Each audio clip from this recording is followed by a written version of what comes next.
Jump scare 3019 activated. Logan, what's up? Nothing stock 83. What is up, people?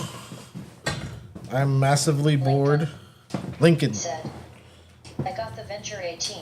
I posted a short on it and it got 6K views. It's my highest viewed shorts ever. Sweet. Congratulations for both. I got the Vanquish 18. Whatever. Posted 6K views, my most high. That's awesome, man. Congratulations. I might have to cut off for a second because I'm hot. Thank you. You're welcome. Definitely welcome. That's awesome. The excitement, I know it's like a rush and whatnot. We got the wife back there playing the crazy Western game. Give me 1 second. I want to take this sweater off because I'm very hot all of a sudden. So I will be right back.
This thing is like, it's so tight. It's so tight you can see the individual hairs on my chest. Oh God. Said, Light it up. if you're still bored later, reactive terrain will be lit in an hour and a half, I believe. Oh, nice. Yeah, I'll probably be right here fiddling with this thing in an hour and a half. I don't know. We'll see what happens. I try to watch lives. I give it to everybody who does, especially watch my lives and deals with it. Yeah, some lives I watch, some lives I don't. I'll be honest. Sometimes I do, sometimes I don't. It's a thing. It's a sickness. All right. So.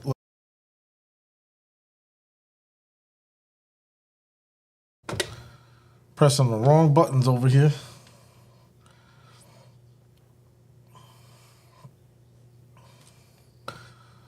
Let's get to the real reason why people watch. Ugh. Oh God, what the hell just happened? Like I feel like weird now. Okay. I don't know. I was just looking at this. I was messing around on the computer and I was designing more stuff for the 3D printer and printing stuff out and everything. So I finished with that and then I just wanted to do a live. I was like, oh yeah, might as well. So what we're gonna do right now is get this transmission. I need to put together my other stand as well. But we're gonna do the transmission, set it up. Said, check them out. You will probably want to build a scale course after seeing what they build. Oh, please. Yeah, I've been trying to build a scale course. Rockwolf, his whole thing is crazy. James RC Garage has a little bit of a course and everything sliding sideways. All those dudes, what was his name, Beard and whatnot. Trust me, there's no lack of me wanting to build an RC course and everything. That's what I was exactly designing. Just now, I'm building a bridge, a rope bridge, and I was just designing each individual plank and everything.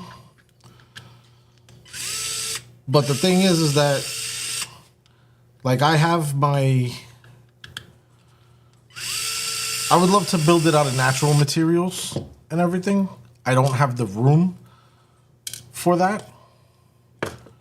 So I have to work with what I got. So, to stick with the name Urban Crawlers, I gotta make it more, clean and basically easy to break down, easy to put together, and then easy to store away and everything like that. Easy to move, not too heavy. Like, I have the course on top of my washer and dryer machine right now, and it's a mess. Rockwood's course is designed after how reactive terrain builds theirs. Mad funny. That's cool. Plus, that's also like a 1/24 scale. I want to make mine more suitable for 1/18. I know that sounds a little stupid, but, well, it doesn't sound stupid at all. I've been on 1/24 scale courses, and they're like, "Oh no, it's for both." And no, it's not. It's not. Especially when you got wide trucks, you're pushing that extra 4 millimeters on each side, and all that stuff. It definitely is not. And then I don't know. I'm not knocking other people's courses. I just want to build my own, and I am doing it in individual pieces. So. But yeah, I'll definitely check them out. I could check them out while I'm live. It doesn't matter. I could do that too. All right. Now I don't know where I want the wires to run. Let's pull over this one and see which way the wires run for the motor. Up, right there. They run along the passenger side on the floor. Whoop. I got the same motor. Sweet.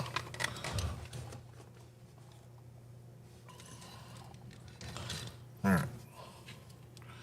Right after I put this motor in, I think I'm gonna build my other car stand. Wait, that's not right. This is the front of the motor. It's gonna go this way. Oh, this motor has 4 holes there. Ah. Yeah, right. All right.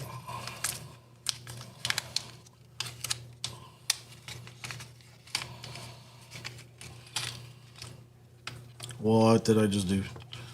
I don't need that one.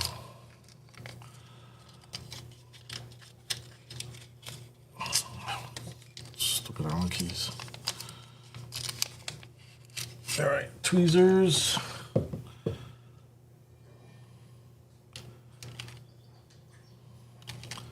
Yeah, so they have all the different ways to build a course. You could do with the foam, which, in my opinion, it's cool because the customization is definitely there. To your imagination, the materials that you use are amazing because you can use almost 100% garbage and whatnot. But like I said, I want to make something that I could break down. Then I don't know if you guys seen oh God, what's his name? Cape Crawlers. He has the indoor course. It's an awesome course, nice setup, but it's ripping apart, which I hear that that's the downfall to using foam and everything. And then some people are like, oh, you can get it to not do that, but then it's a process of chemicals and whatnot. Man, I don't want to deal with all that crap. I want to try to make it as simplistic as possible. So on.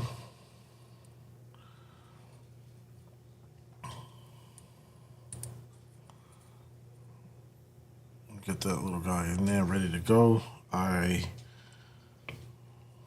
don't remember if was this. Nope. I don't remember.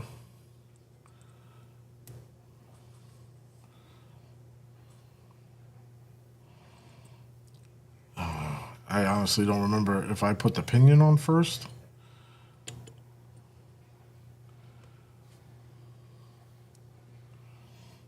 Which is the closest gear to the pinion? It looks like this one is. So this one and the pinion are going to play first. So I'm going to take this gear and put it there. See how it looks. And then from there, I will figure out how I want to put the pinion. Aha. The pinion is definitely going to go on that way. I just want to know the orientation that I'm going to put the screw either on the top or the bottom, being the top away from the motor, the farthest away from the motor, or the bottom the closest to the motor.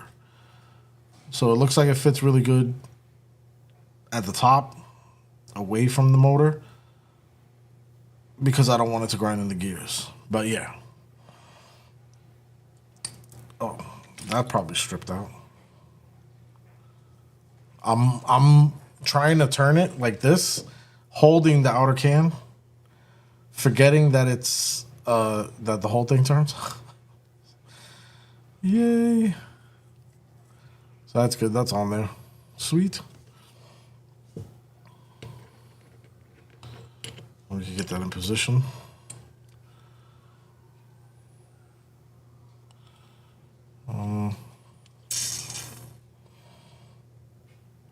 It looks like I might have a little trouble with alignment.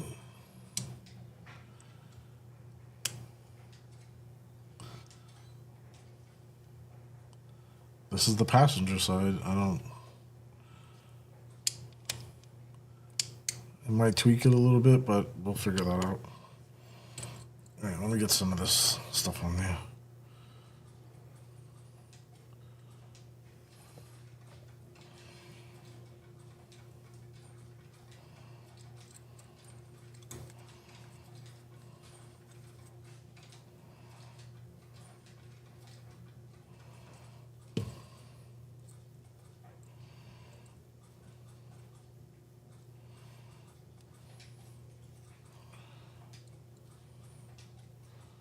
It feels like this is not the right Allen key for this screw. What the hell?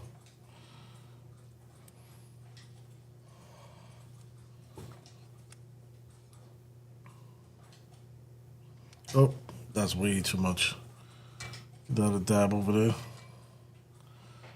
Okay, more dabs.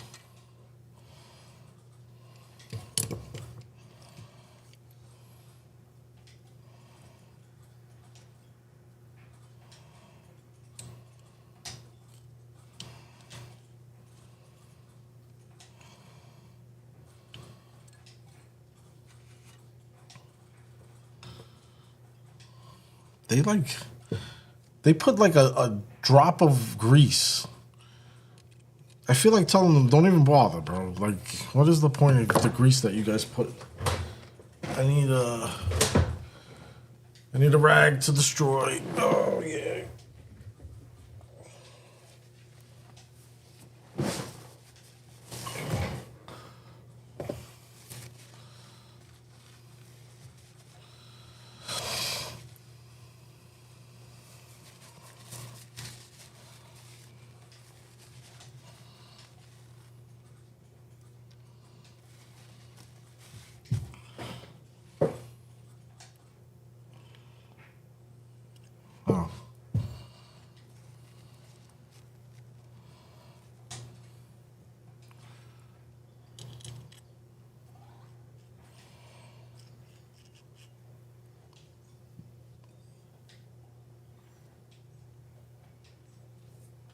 It looks like that'll be perfect right there. Gonna snug these screws down on that big Viper motor. Now that feels too snug.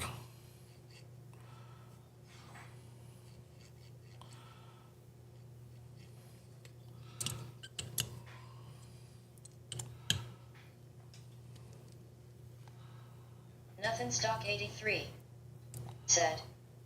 Is meshing gears in a transmission like that a pain? I want to go brushless on my Ascent 18 but nervous about needing to pull a whole transmission apart. Nah, dude. You kid?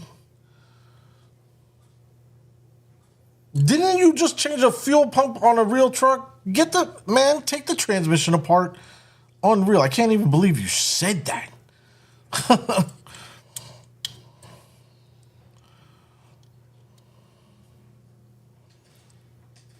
No, it's not a pain. It's only as much as you want to make it. Like me, I just want to make sure that it's as good as it could get because perfection is a curse. Striving for perfection is a curse, I should say. But yeah, no, don't even stress that. Take it apart, get it done. I'm just bumping into some issues here where now it feels like it has a high-low point. So basically it's running smooth, then it gets tight. Then it runs smooth. So I should have just left it the way I had it the first time because it was moving really good. There we go. So I'm just trying to look for smooth, consistent rotation. Is that too much to ask for? No, I'm just kidding.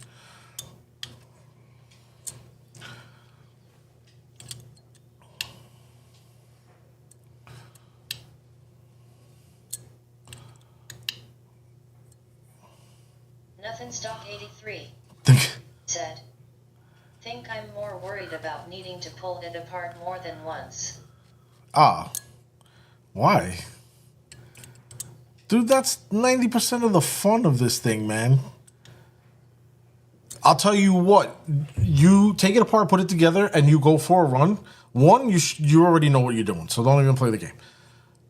You go for a run, and I bet you if something happens, you're going to know what it is. So, yeah, I got to get into it again. Man, knuckle up. Let's go. It's the whole point. To make it better and run the way you want it to run, and that's what makes you better than other people. And you start winning your competitions.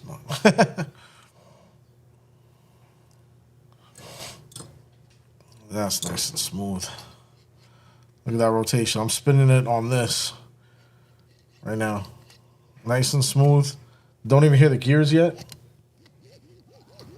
Well, a little bit. I'm about to grease them up more than the drop of grease that Endura was so graceful, or what is that? Blessed me with the drop of grease on my crazy metal gears that are awesome. I could have coughed up a loogie and it would have been more grease, for Christ's sake. Just saying. I'm not mad. No, I'm just kidding. That's some smack talk, right, babe?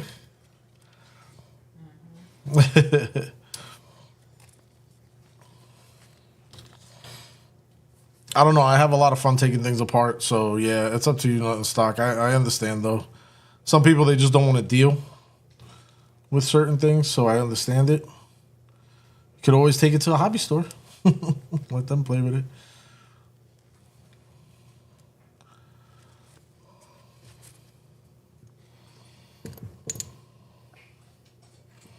I love going to hobby stores. You can't do that. That doesn't go with that.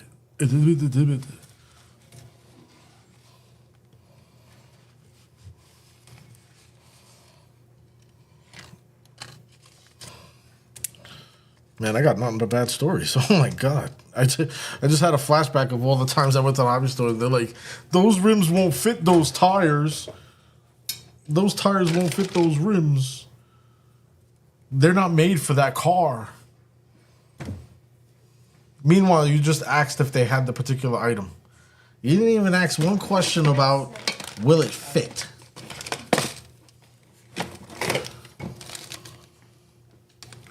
We got plastic grease, a whole lot of plastic grease. Let's see, I got my metal grease in here somewhere. Somewhere over the rainbow. Ah, that's why you guys watch my lives. You like the singing. There's only 3 of them here, babe. I think. There's probably like 1. Once I started singing, they were like, yeah, I'm out. Alright, where is this thing? So, if anybody doesn't know, we can't check out TikTok. TikTok is no longer a thing. It's back on? Yeah, that's Trump. Thank you, Trump. You know what it was. It had nothing to do with Biden. What? Said, no, I don't trust people working on my trucks, so I don't think I'll trust someone working on my RCS. There you go. I feel the same way, man. It's so horrible.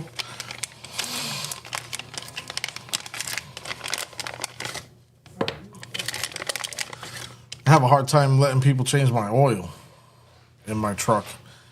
And I gotta leave it there and whatnot. Now I have something going on with my air conditioner unit. I gotta get it checked out. I forgot the last time I went to go get the oil changed.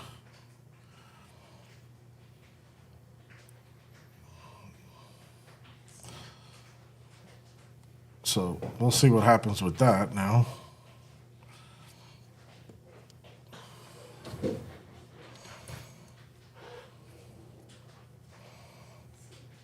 There we go. Alrighty.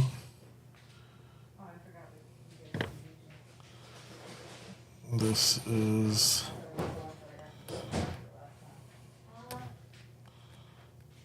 nice. Grease it up. Take that off so I can get some grease in here. You know, I had somebody tell me once, don't put too much grease. It could seize up the parts.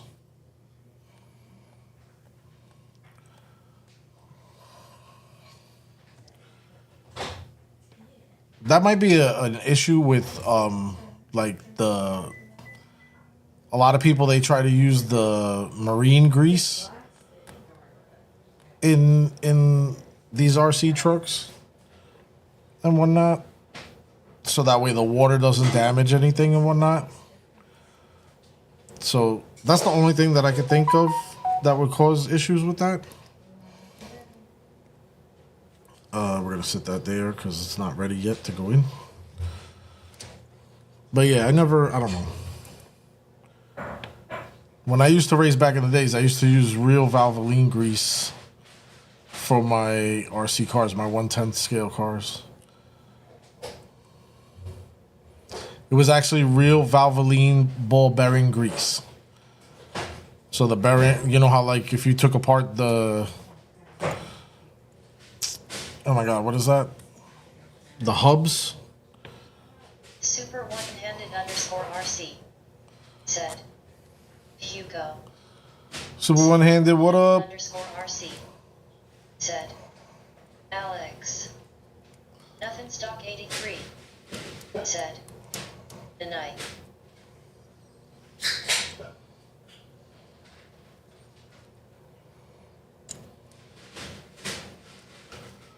Oh, this is gonna be so nice.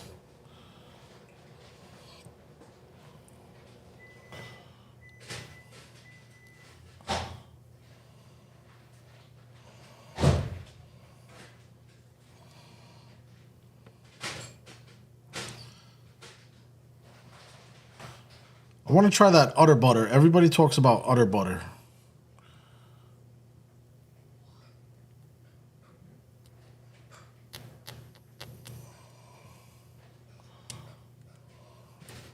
I'm gonna come out with my own grease. It's gonna be called whale fat. What? Why? Why am I an idiot? Why can't I call it whale fat?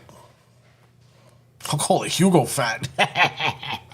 Shit, son, if I could bottle this and grease it up, yo, go.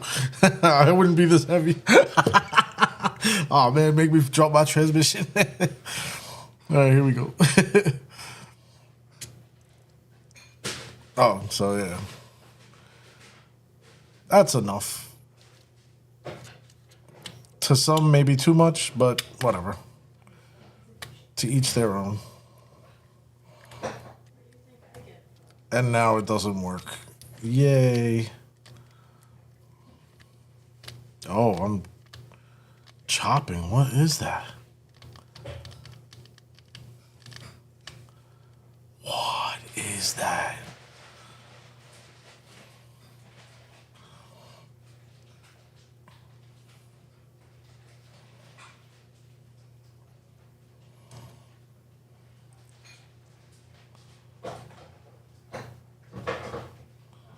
Super one-handed _RC said, Hugo, you fixed stuff wrong, LMAO. Oh, yeah. Of course I do. Everybody does. Once in a while. Nothing stock 83. I fix stuff wrong. That right there is why I'm nervous. Super one-handed _RC said, hate putting something together and it doesn't work.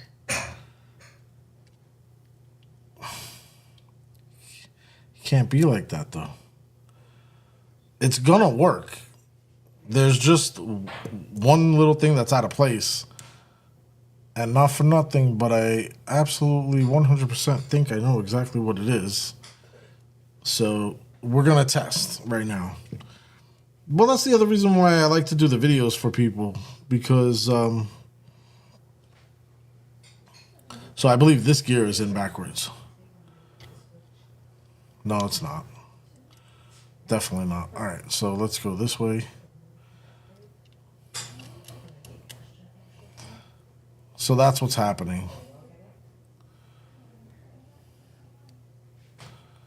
Okay, so you can't see it, but I'm going to show you guys and try to let you see it. I'll explain to you as well. So remember I was trying to find the orientation of putting the screw on? You see the screw right there at the top of the pinion? So once it's turning into this top gear. But the bottom gear is where the pinion actually connects to. So that's what's locking up. Boom, boom. That was the issue that I was having because I said I couldn't remember what orientation I put the pinion on that truck.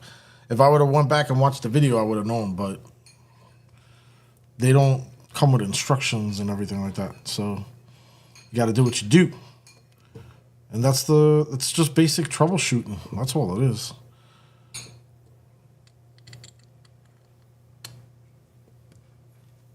Now, if you're putting something together and it just keeps on not working and you've exhausted every, different attempt and everything like that, then there's a failure. Something's wrong with the way it was made or designed and everything like that. I had that issue a while back with a transmission from Endura. It wouldn't close. If I left it cracked open a little bit, it rotated really well. It was retarded. I was on a live for I don't even know how long, trying to figure that one out. I even dremeled some of it. It was retarded. I don't recommend anybody go to that extent. You try 2 or 4 things, stop, then you contact the company. Don't be like me and try to start dremeling stuff and whatnot. So yeah, this pinion's gonna have to come off and be rotated completely. And we're gonna drop it all the way down this time. So I'm gonna have to take all this off to get it in there.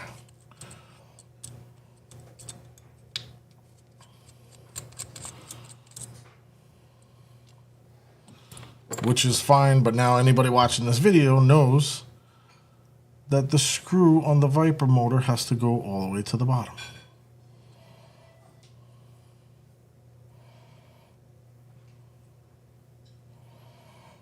I even put the pinion all the way to the bottom.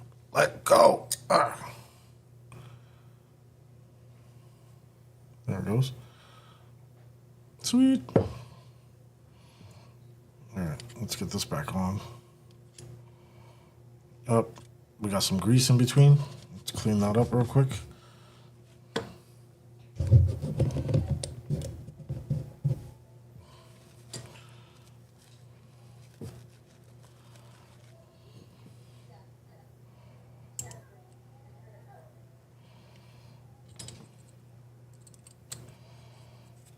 He said that right there is why I don't want to do the transmission. That was great.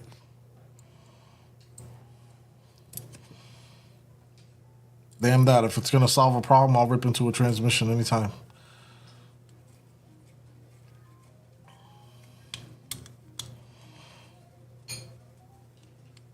Okay, so now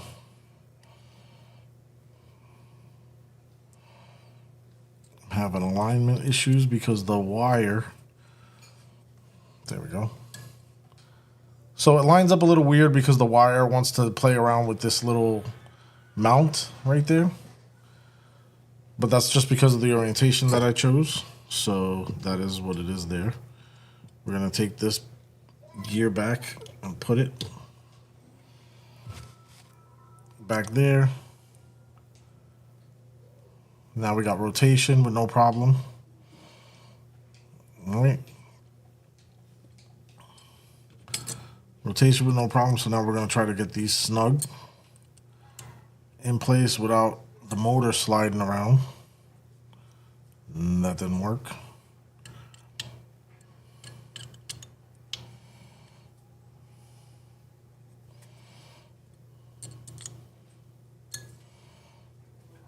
Oh, that's retarded tight. Oh, my goodness.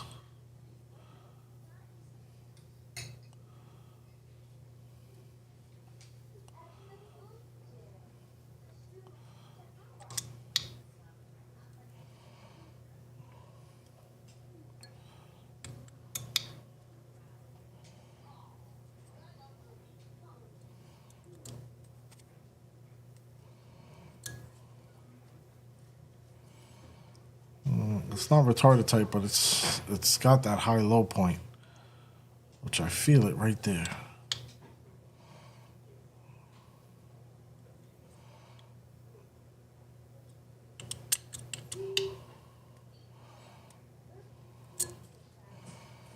Nope, still got that bump.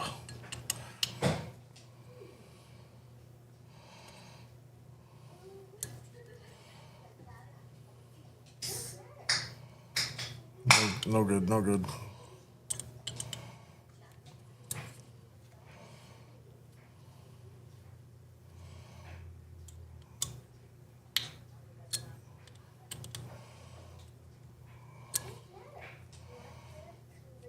What the hell?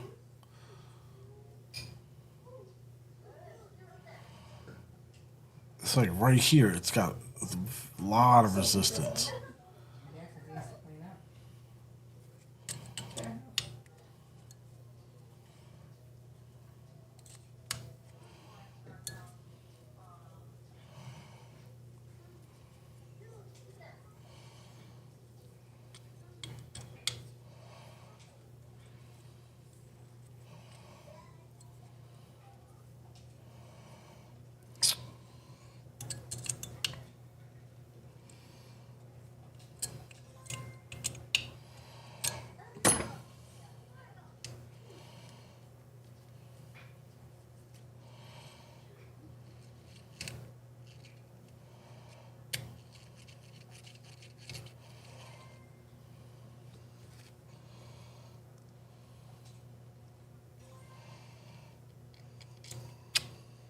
Sliding sideways RC. Said. Hugo, my guy. What's going on, Kev?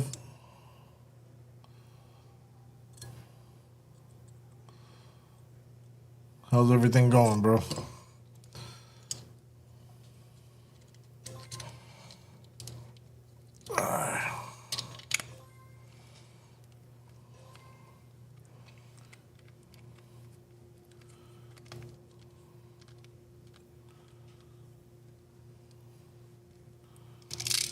Woo-hoo-hoo-hoo-hoo. Oh my god. Oh, that's retarded.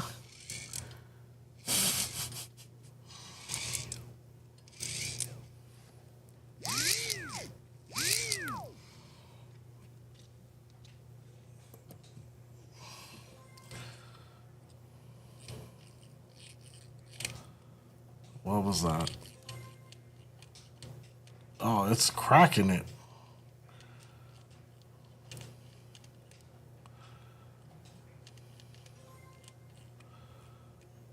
Sliding sideways RC said, I got gifted a Mayu's aluminum ripper yesterday. Oh, nice. Very, very nice.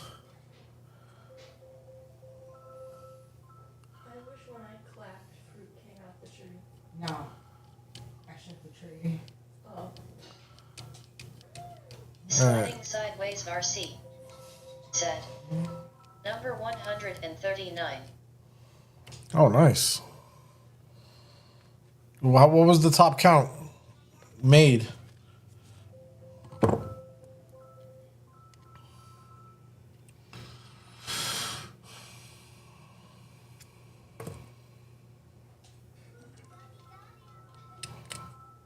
Sliding sideways RC said, 250.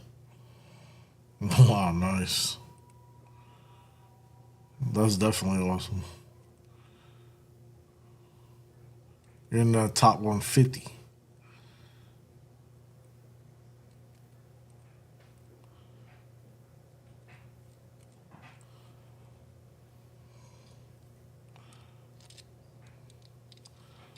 Let's put this back together and see.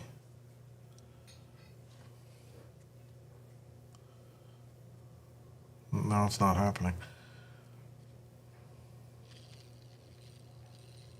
Nothing stock 83 said, Kev.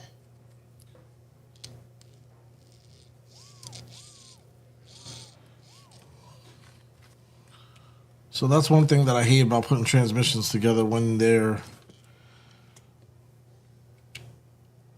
both halves are not in. RC said, hey Alex. When both halves are not in, the gears tend to lean. Oh, nope, there it is. Oh, that's All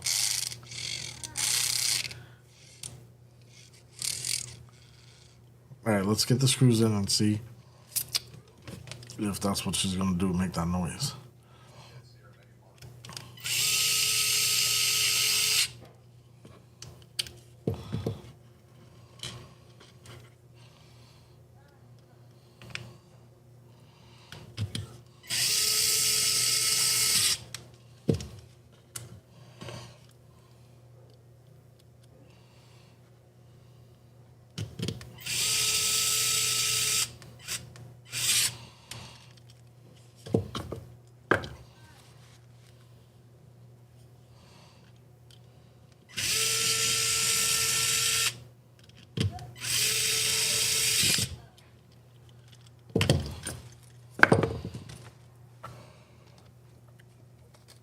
Gotta keep the thread lock out because we're gonna probably use that again.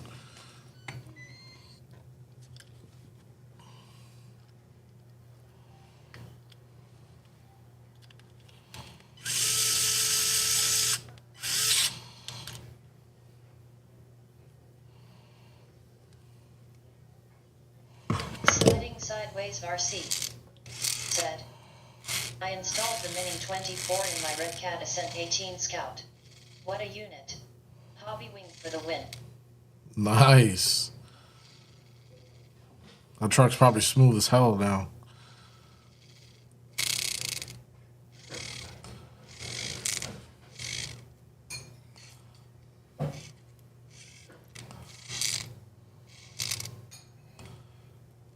This one is confusing the hell out of me.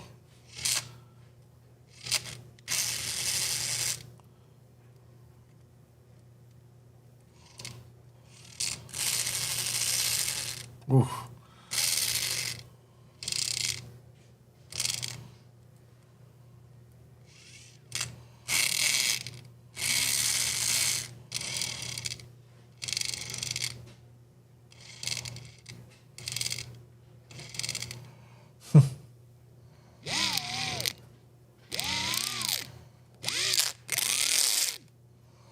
That sounds horrible.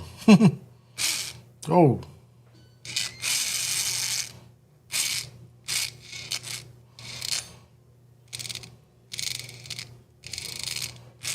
Now, what the hell is doing that?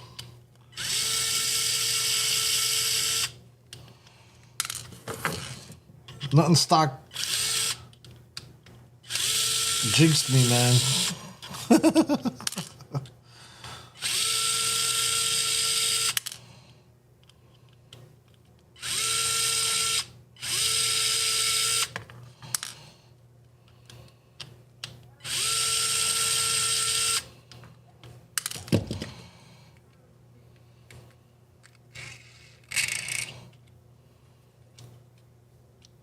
Sliding sideways RC. Said. Smooth as my pickup lines. Stock 83. Said. Sure I did.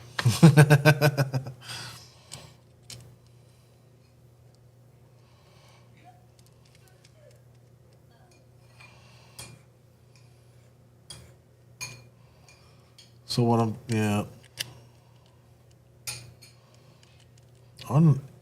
Unreal, man. Yeah, I got that pinion screw all the way to the bottom, and I believe that's what's clapping the gear. Still, now it's messing with the bottom gear. From Blizzard.com. New raids have always made gear from the old ones. Computer, cancel. Ain't nobody asked you nothing.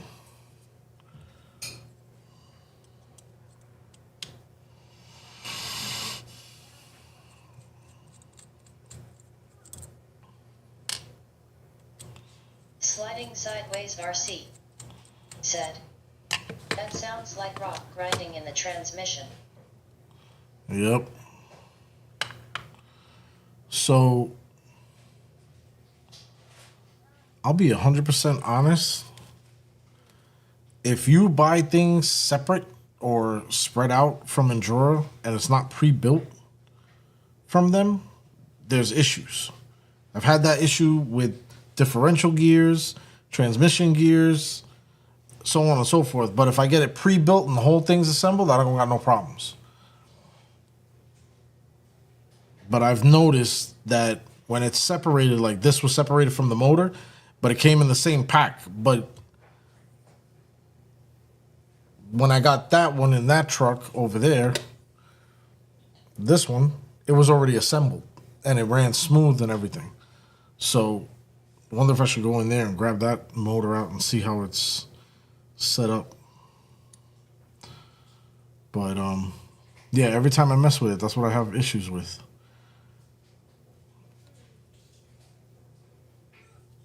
We're gonna take this one out and ditch it and see if we get another one. Are they the same size? Yeah, they're the same size. I don't know. Yeah, it definitely sounds like it got a rock in it or something. But it's funny because you guys can't see it, but it's only when I like put pressure on the housings in a certain way.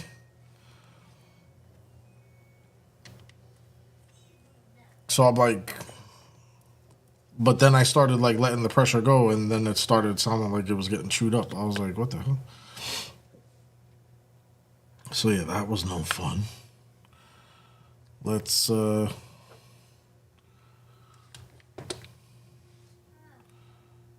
get this in there.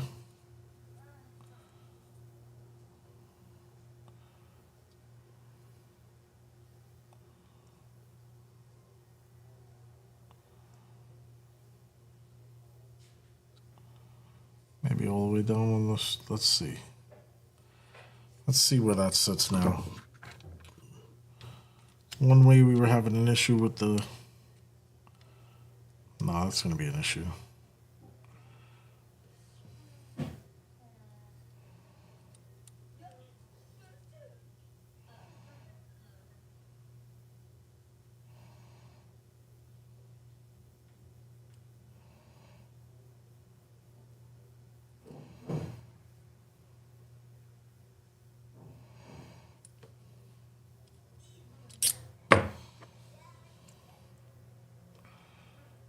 figure it out eventually.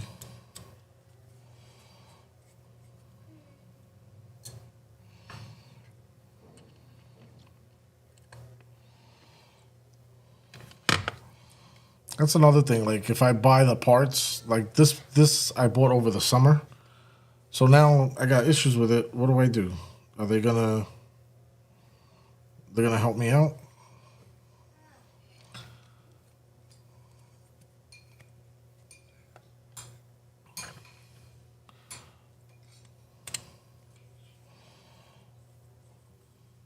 Are they gonna be like super one-handed and tell me I assemble it wrong?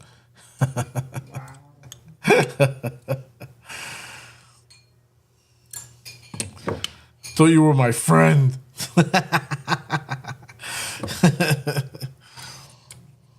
Oh man, wrong freaking.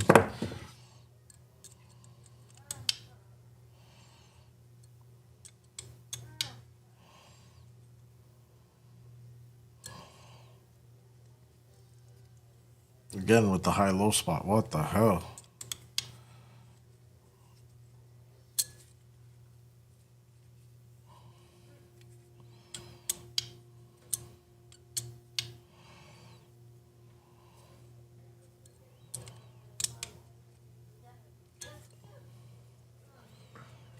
Okay, so that's smooth. We're gonna try to lock that down. Got that quicker this time. Now when I put this one on, it's gonna hit this top gear.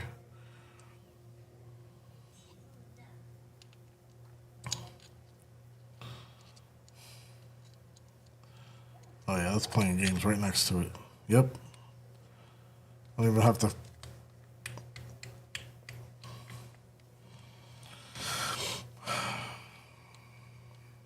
You are aggravating me.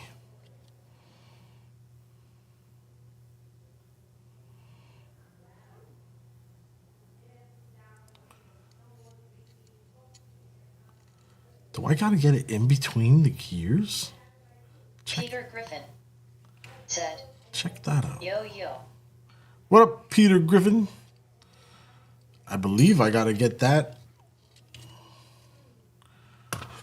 I believe I gotta get that screw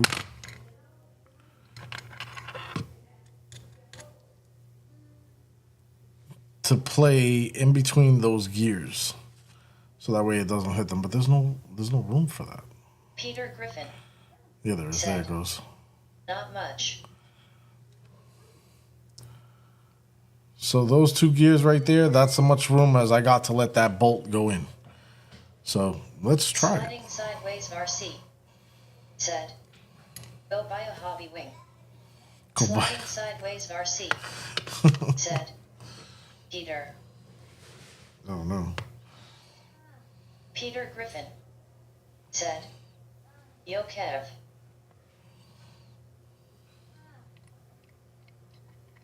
Nothing stock 83 said, Peter.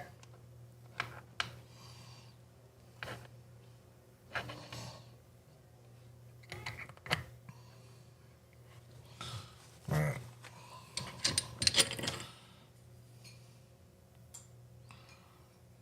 Peter Griffin said, Kev, my mofo tuck will be here Tuesday, can't wait.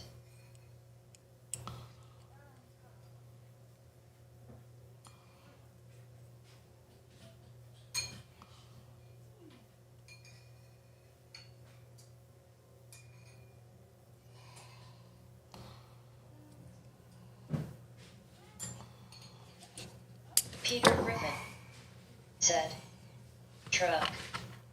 Sliding sideways RC said, hell to the yeah. Boom. Nope. You cocksucker.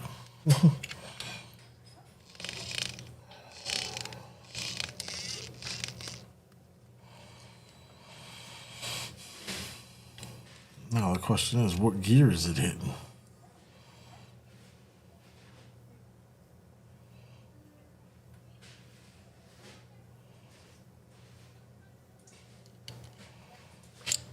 had it for a millisecond.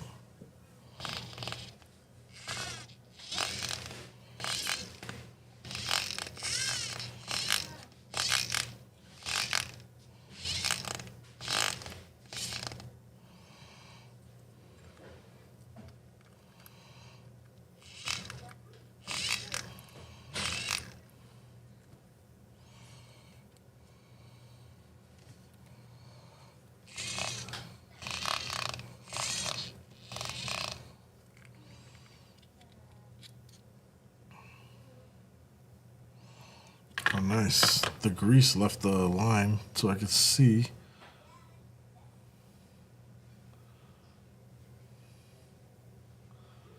It's definitely not the bottom one.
I feel like I'm gonna run it like that.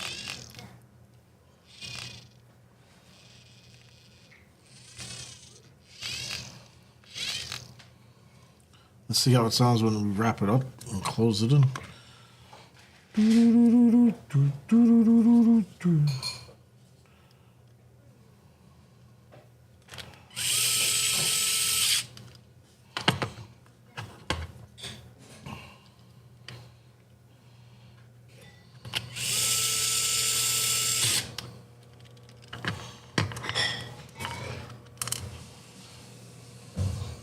Super one-handed underscore RC. Said. I'm back running my duck. Super one-handed underscore RC. Said. Kev.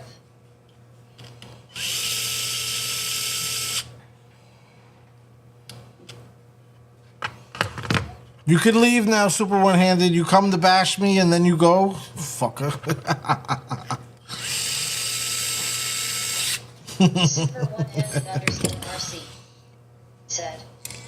Peter G. Peter Griffin. Said. Super. Super one-handed underscore RC. Said. Rolling on the floor laughing, rolling on the floor laughing, rolling on the floor laughing.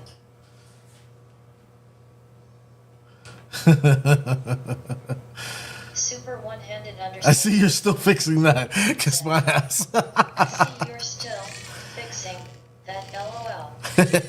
Sliding sideways RC. Said. What up tonight? Gotta get it right, man. Gotta get it right. Perfectionist. He's throwing shade, right, babe? Motherfucker. See, you're still fixing that. All right. We're going to work with it for what it is. When I get the opportunity and go into that truck and see how it's configured, I'll figure something else out. Other than that, I'm going to let it rock. I have two other...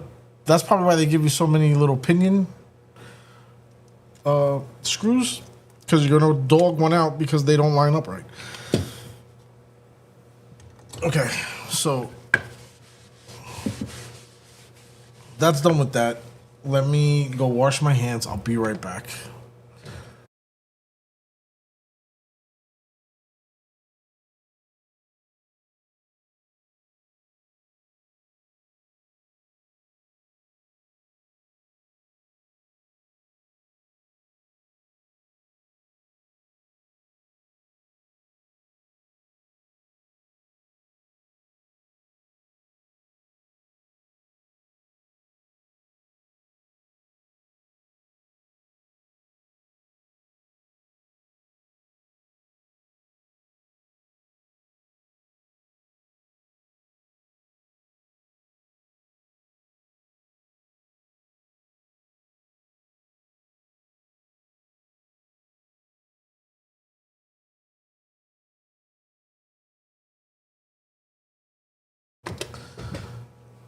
Alright.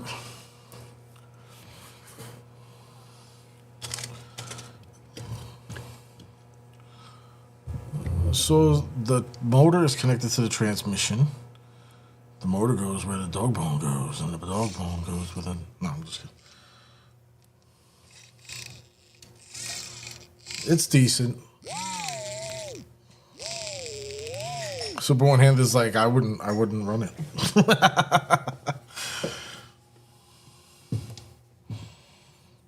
Kev's like go hobby wing. I'm like I can't. Oh my god.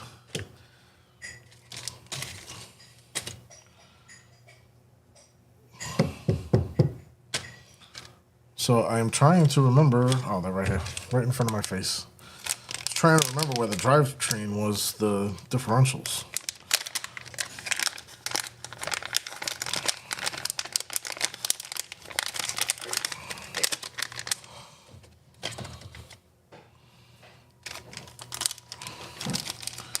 I'm gonna tell you guys right now, if Endura stickers ever become a what is that called? A collector's item, I'm gonna be rich. You guys can kiss my ass.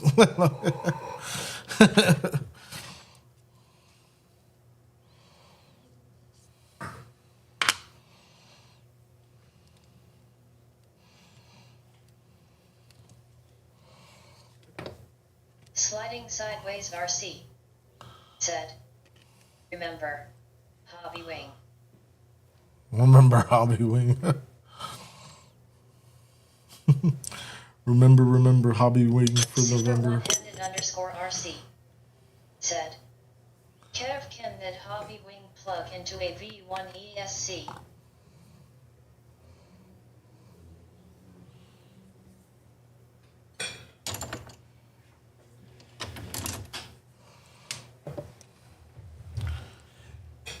Kev, I don't know if you're still watching. Did you hear that? Kev, can that hobby wing plug into a V1 ESC? What is a V1? A hobby wing ESC, I'm assuming? That would be considered backwards compatible. I don't know. That's curious. That's interesting. Oh, that's a lot. That's a lot. Yeah, we're going to just... Oh, no, we dropped the screw. Oh. And Kev's not here. Of course he's not here.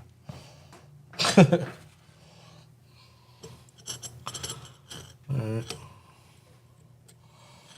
Sliding sideways RC. And there he goes. Said.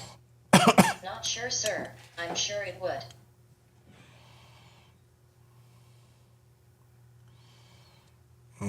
That sounded like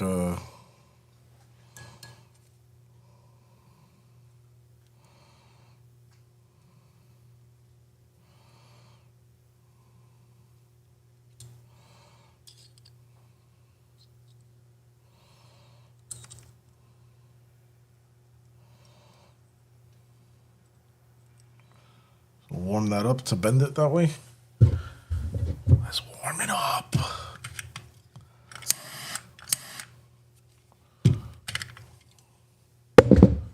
Now I can't feel the tips of my fingers. We're good.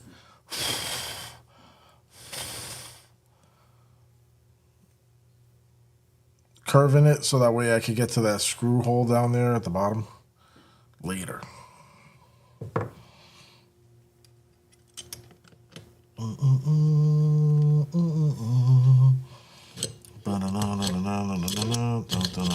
What the heck is happening here? Does Hobby Wing make a stand? This one's not rotating, right?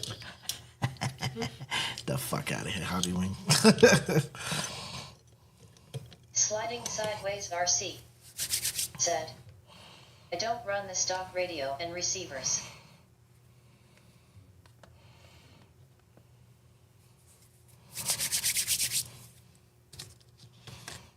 Is that for the other sides?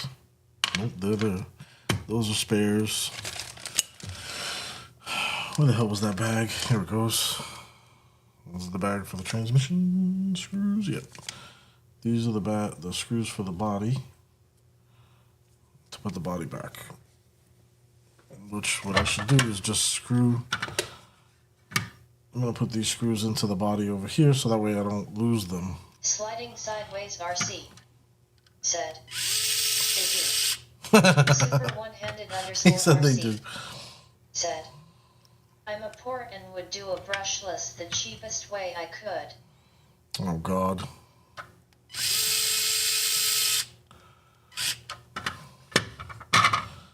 You gotta stop, bro. Don't get 2 Gundams and you could go brushless. Don't try to G me. I've been to the hobby store. I see how much those Gundams cost. Sliding sideways RC. Said. I get that, sir. I was just saying. No.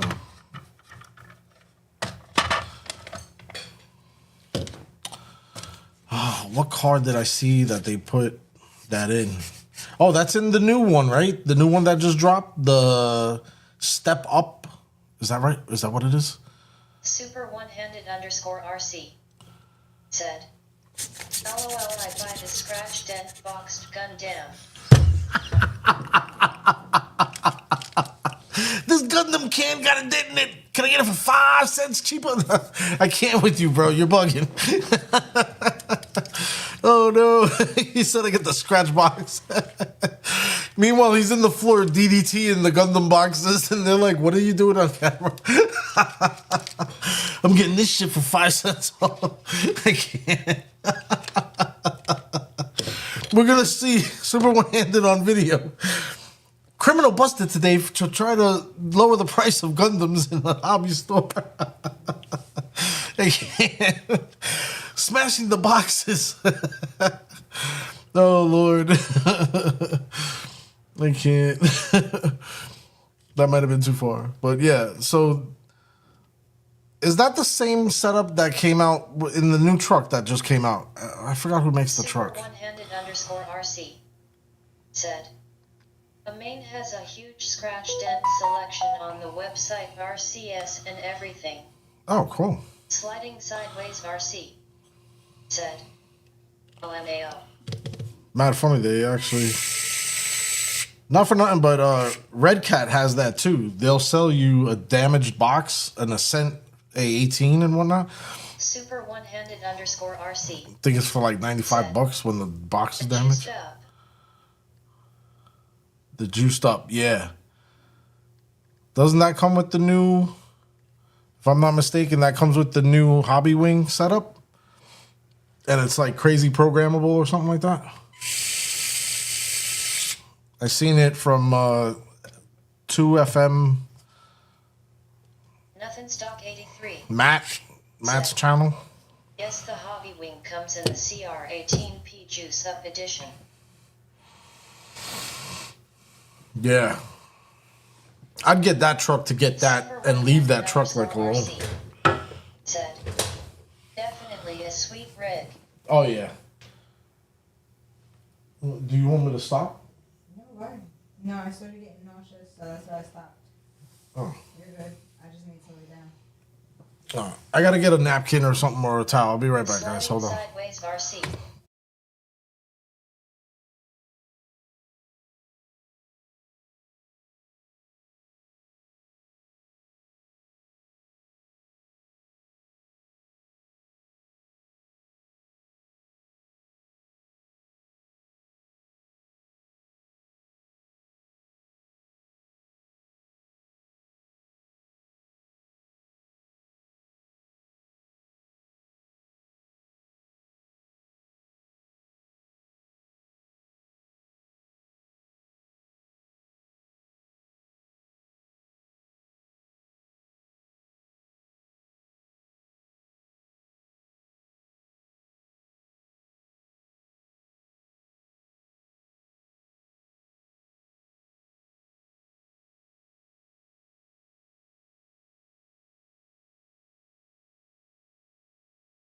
Got him.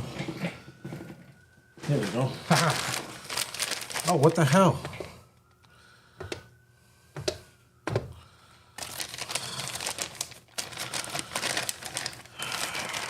You think I'm not the one that put the virtual studio together. Like, I have these buttons. They change color and the whole nine to notify me what button I'm pressing, to notify me what button I'm on, and I still press the wrong button. That's why I'm stupid famous, yo. Stock83 said, might be something you don't like, Hugo. Only single speed transmission in it.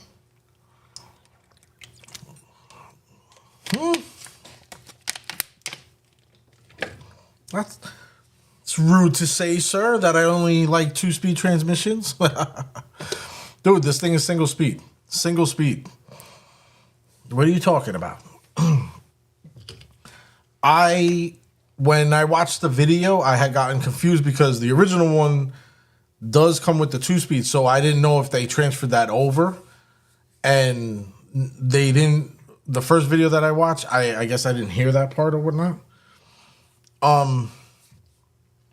It doesn't have to have a 2-speed for me to like it. I don't. That's not a deal breaker. None of the 4Ms come with a 2-speed. None of them come with a 2-speed. They sell the 2-speed transmission.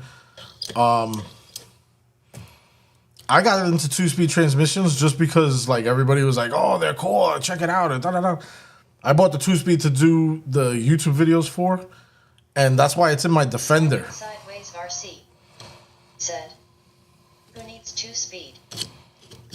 Yeah, that's why I put it in my Defender, because the Defender is more like an overlander and whatnot. So, yeah, I'm not. It doesn't matter if it's 2-speed with me. I'm not gonna go crazy and be like, oh, it doesn't have 2-speed. Oh, I don't want it. Like a 2-speed snob. I'm not a 2-speed snob. That's how you think of me, man? That's messed up, bro.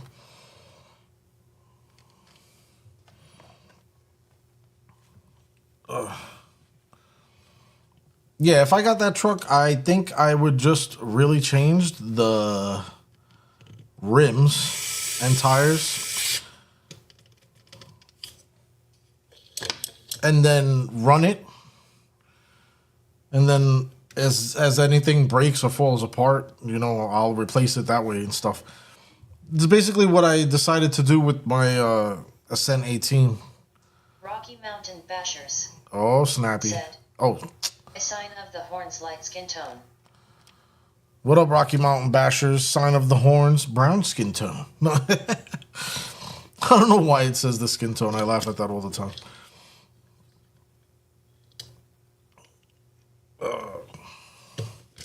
Oh no, that one didn't go. We have a problem, Houston. Yeah, I prefer a dedicated vehicle for what it does. Like, Rocky Mountain Bashers. all my crawlers are pretty much dedicated crawlers. AOFK and funny, that's why, haha. Oh, I'm so messing this thing up right now. Oh, that's nice. This was just sticking out of the drawer, like up, just like this. Oh, that would have been a hospital day. What am I looking for? Oh, need the Allens. 1.5. I don't understand how this is the 1.5 Allen key, but it says it is.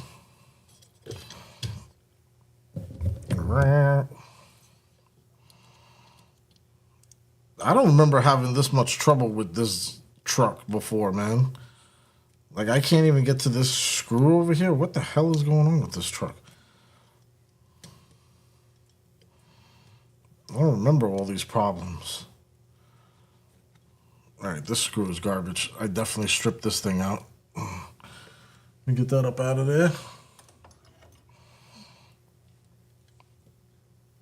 Oh, come on. You're gonna give me the drama? Oh, now I gotta pull my wires back. Oh, come on. There we go. That's garbage.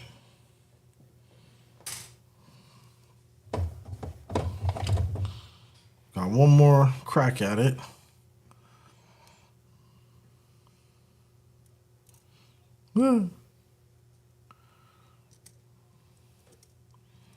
Does anybody know of a Allen key set? So you know how this has the ball head on it? I have these. This is an old set that I bought a long time ago. See how it has the ball heads? Do they have that in like these small little? I gotta look for them.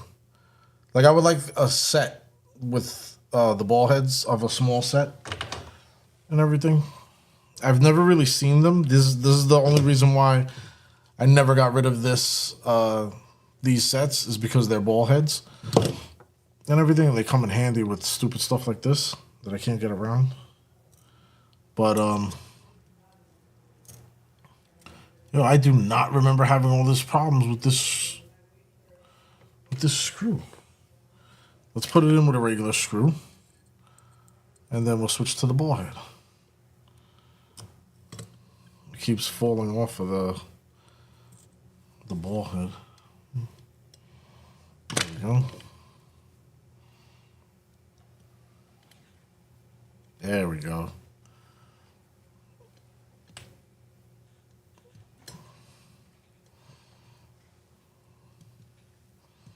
Feels like this is stripping too. I really don't remember having all these problems with this thing.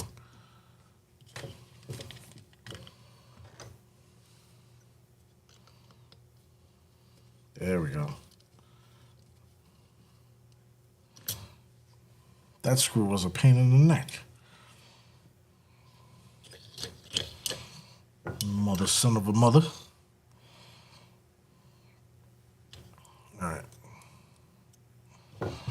All right, let me put this set away real quick.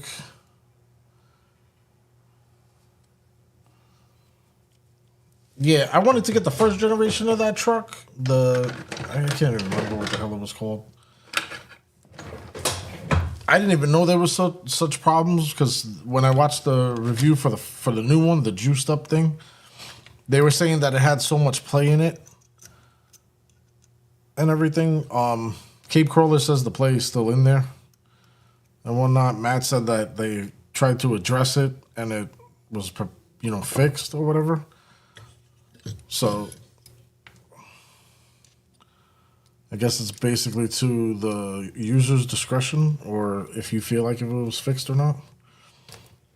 Oh man, that screw is way too big for that. Said, all set I know of like that only go down to 3 millimeters. Oh, yeah, I believe that. Oh, man. Oh, stupid. I forgot to take this damn bar out. I'm like, yo, the motor won't turn. Crazy pressure right now on the motor because of this bar. I forgot to move this bar, and I said it in the other live that I had to move this bar. And I never did. That was another reason why I was having issues with that screw. Didn't even notice that. Wow.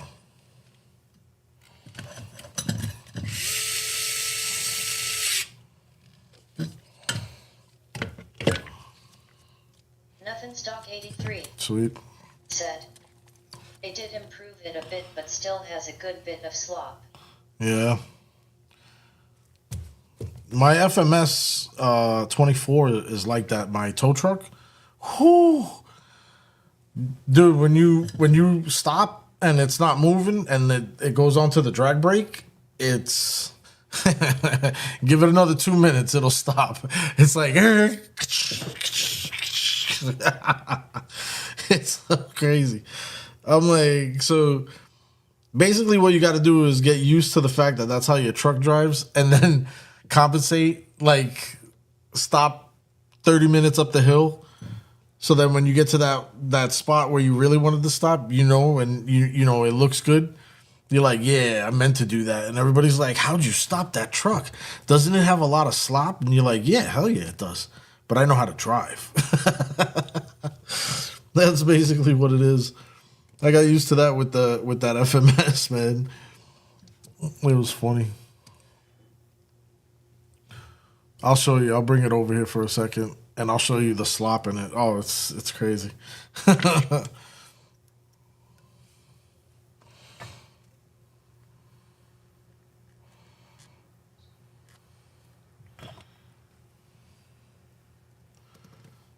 Alrighty. Front differential. Oh man, I'm gonna have to take this truck apart another time, another build, because I have gears for this thing, man. Front and rear. This thing, I'm gonna make this like the dirt bag. It's gonna be so geared down, it's retarded.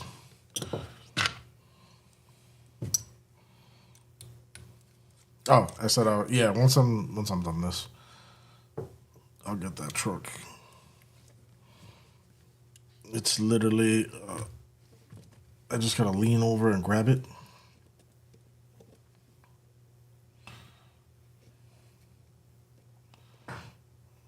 Let's get this into phase.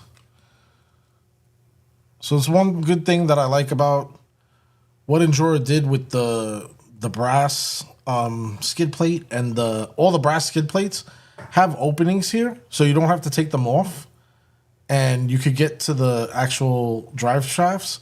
If you have a regular skid plate, it doesn't have those openings. On the aluminum ones, they didn't do it. It's crazy. I don't know if anybody ever noticed that, but that's a little tidbit for everybody. When I learned that, I was like, "Your mama." I went to take apart one of my trucks, and I was like, "Oh, it's easy. I don't got to take the skid plate off." I looked. I was like, "What?" But there is another way to sneak in through the side. So if you have to take your drive shaft off, it is possible without removing the transmission and without removing the skid plate. There's like right here, you can angle it. Let's see, I'll show you guys. Well, you just seen it right there, but any which way. So this one's difficult because when that battery cover goes, but it can be done with the battery cover, and then that one's right there, and it can be reached without taking the transmission or the skid plate off. So that's a cool thing. All right, so we got the drivetrain all set up. Even this one got slop. Look at it.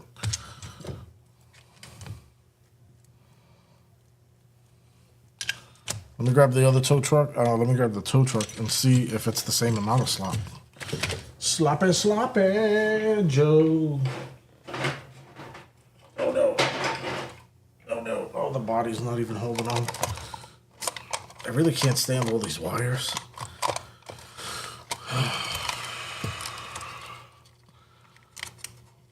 The worst thing with these FMS trucks is how these bodies go on. You're pinching and cutting all your wires, and you don't even know it until it's too late. We got a battery in there? No.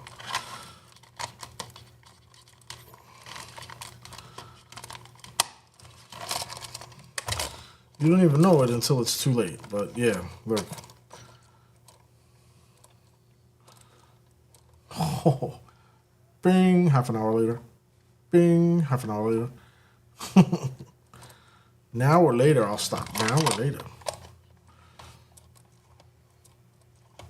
Look at that. Compared to this, is it? Oh, no. Yeah, this one's more. Way more. All right, let's go slop challenge. I'm going to line them up. Tire to tire. In the rear. And then we're just going to push them up. That's not in the way, is it? No.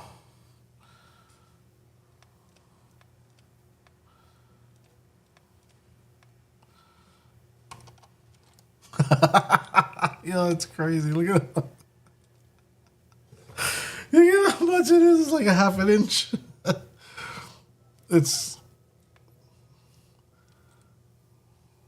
That's sloppy. Makia Carey said, face with tears of joy.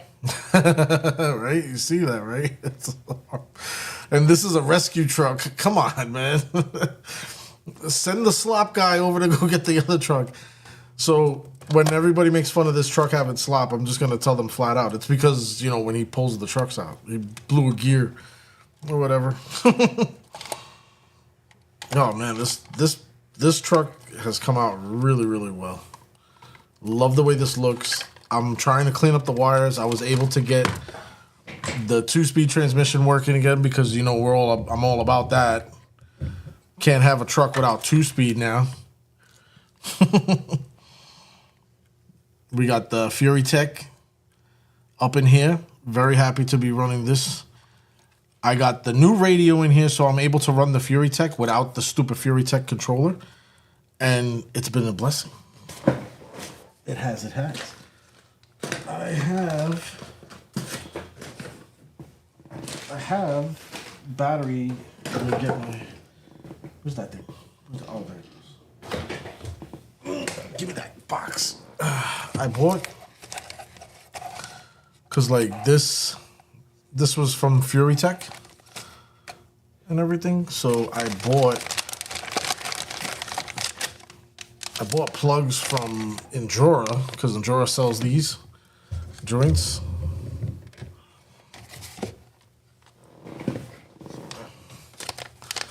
So I bought about $30 worth of these from Endura's website. I bought 15 female, which is this one. Bought 15 female, and then I bought 5 male because I'm going to cut these and rig them up with whatever setup I need, depending on what truck it's going on. So I could dedicate a plug directly to that truck and everything. So what I'll do is, like, if this Fury Tech didn't have this, I would take this off and put this plug on it. And then the third wire, I'd just eliminate or just set aside or whatever. Basically making this plug dedicated to the truck and everything. Like this plug here is dedicated to this truck. I don't move it to any other truck, and I could actually use it in my other truck because it has a Fury Tech setup. So now that I have the means to do that with this, I could set up my other Fury Techs in my trucks and be able to play with them because I have the new radio system. Because before I only had the Fury Tech controller and it was driving me nuts.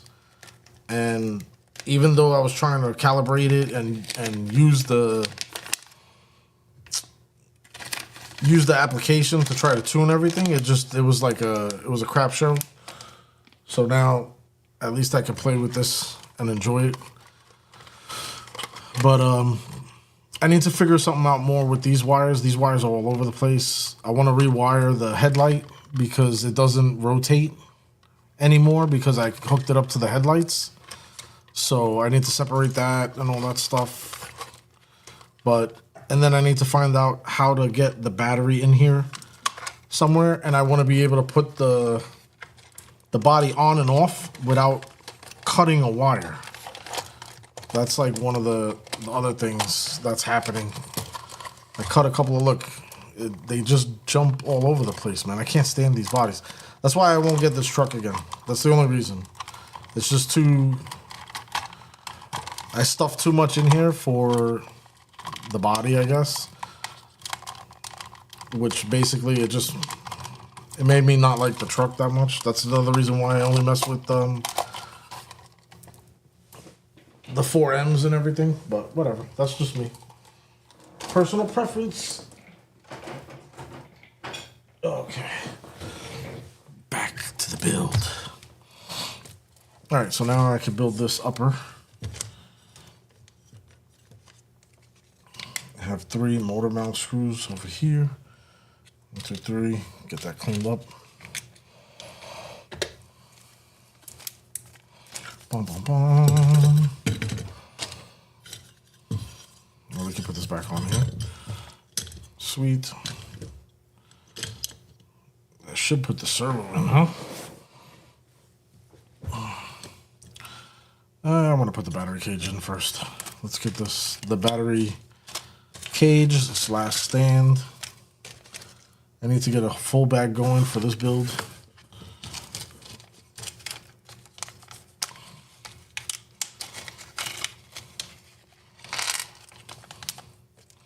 I really like this aluminum chassis. Not that many people talked about it, but this aluminum chassis that Endura came out with for the TRX-4Ms. Get my stupid self off of there. I really like it. It's a nice alternative to the carbon fiber. So I put it to this truck because I wanted this truck to be more solid because it is a dually and everything. That's why I got the diamonds and everything. It's supposed to be like really rugged. I wanted to get that rugged look with it and everything. So that's why I chose some of the components I did and everything. And I'm happy with it. Not everything that I have is carbon fiber. I'm happy with that. Like I want to do a weight comparison when these two are done. I want to see what this weighs to compare it to this because this one's going to be the more performance-based one and everything. This one I built as a joke, and then the capabilities that the things that it started doing, and I was like, oh, wow. Like surprised that this, with the dualies, was still doing a lot of rock crawling and everything. But this thing is so weirded out because this chassis doesn't belong on this body and everything. But the truck, look at how low it sits. Oh, it's a belly scratcher extraordinaire. That's what this is. Love that truck. All right, let's get this thing built.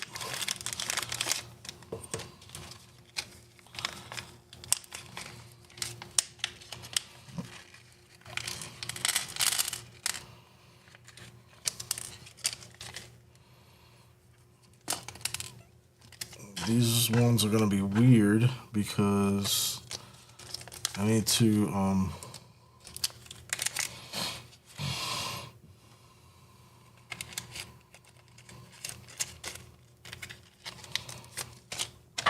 the body, the cab, you only have as much room as the glass. So when you're using the double deck, and I put that stupid things in. When you're using the double deck, you got to stop it in a certain spot, like so it doesn't go too far forward or whatever. The double decker, if you will. All right.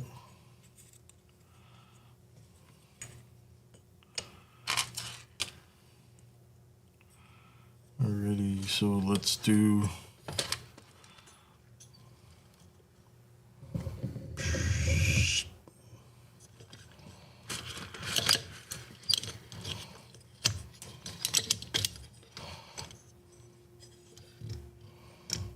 That looks good right about there, right?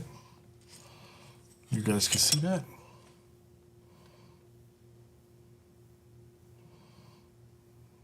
There we go. Got some contrast. Like the thought bubble. I'm here. Woo. I don't know if anybody. This carbon fiber piece has Endura engraved into it. I noticed that when I was building one of them, and I was like, oh man, I gotta take a look and see if I. So I try to face this up so that way it's, you know, I'm anal. Let's start something stupid stuff like that. I try to get it in the right position and everything. So, all right. So these two screws have to come out.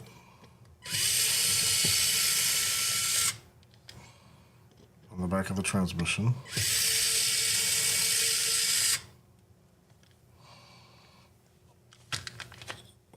Then I have to drop down these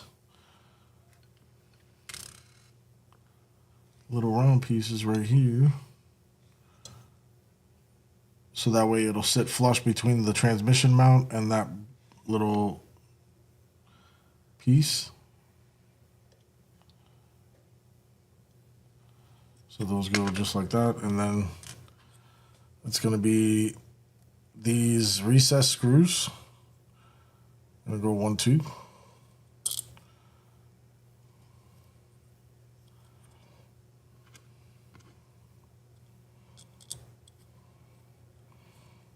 Then we should be able to set this up, and then we could put the deck, the second level on after we install this. But before anything, I want to put some thread lock on these bad boys real quick. Try not to squeeze it so it comes out naturally. Oh, it came out naturally, all right.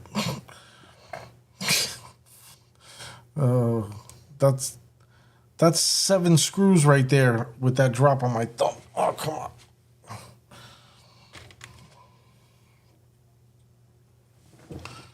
So you guys are not going to be able to see this part, but what I'm going to do is try to line this up as much as I can. And then I always forget about this.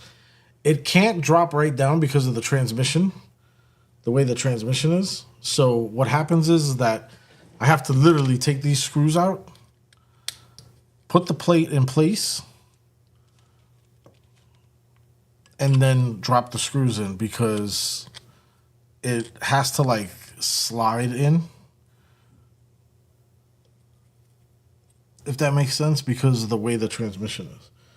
So that one's there. We're gonna get this. Should go right through the spacer that's moving. And the spacer fell. And the spacer is not lined up. It's actually stuck to the carbon now. It's on the floor. Oh no, the other one's on the floor. That one's stuck to the carbon. Look at that. Oh, I don't even know where that went.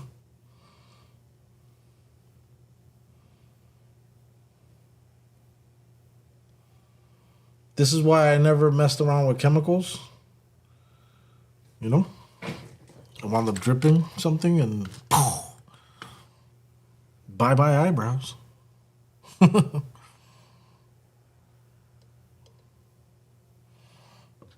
You know what that would do to my relationship? My wife can't stand things without eyebrows.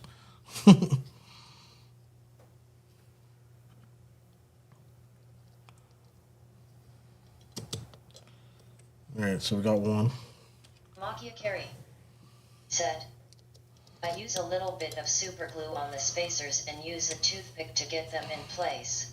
Yeah, that's cool. I do it the hard way like a caveman would. But I use 2 screwdrivers instead of 1.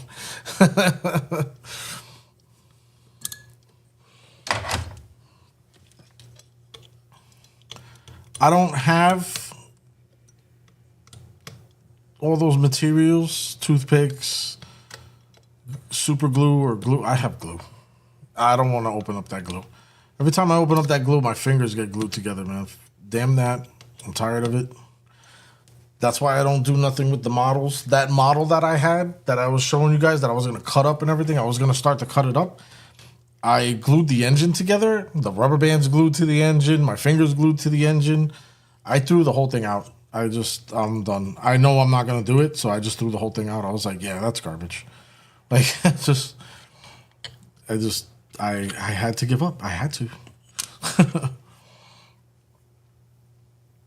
All right, so this piece goes in here.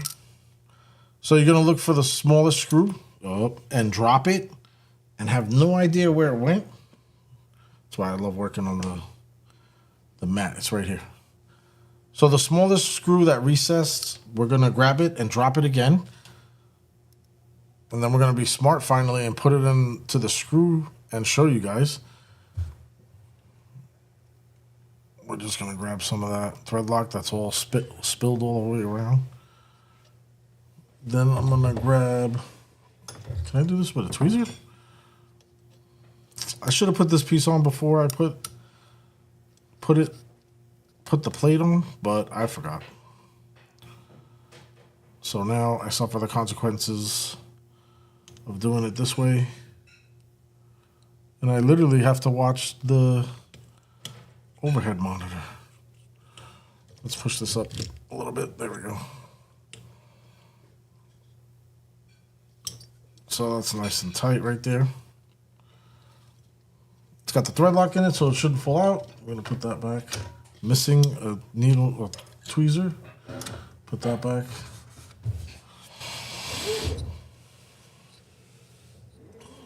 Most likely gonna run, no, that's not gonna work.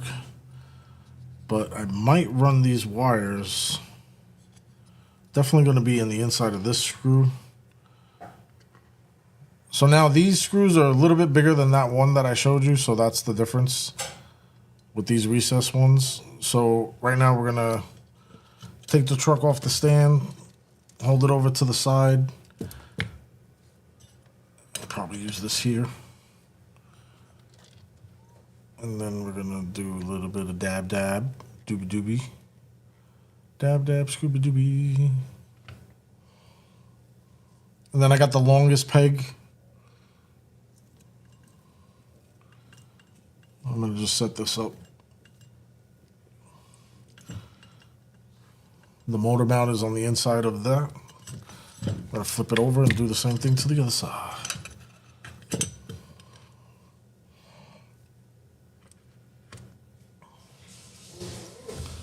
Screw.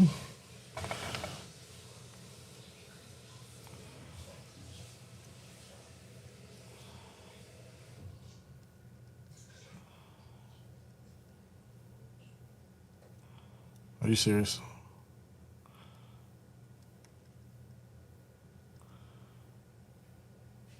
There it goes. Oh, it's taking the screw.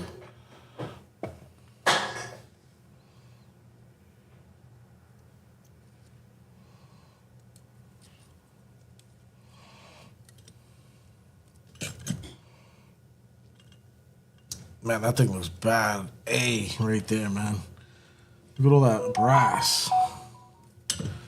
So I was looking at Temu yesterday.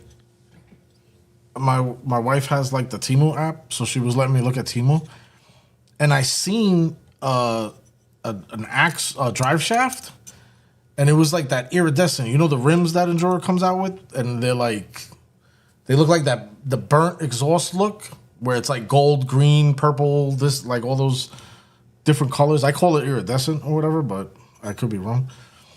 They had a drive axle with that color, man. I was like, whoo, buddy, what? I don't know what car it was for. I think it was just a random universal drive axle. I was like, yo, they need to make that for like, you know, certain trucks and whatnot. I just dropped that spacer again. I don't know where. Oh, here it goes. I just like the color of it instead of the silver and the black. Like, those are the only options we got. Why is that the only options? Make it hot.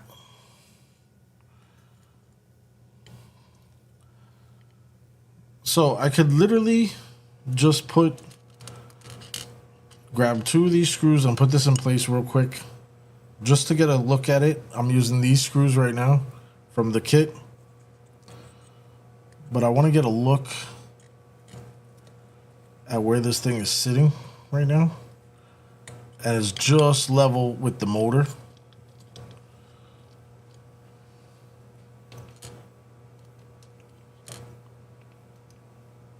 But if I'm not mistaken,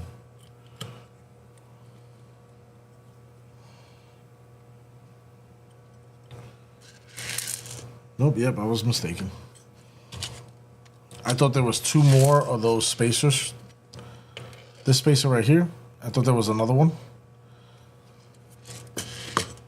But if you had two of those spacers, you can literally space this out. I'll do it this way.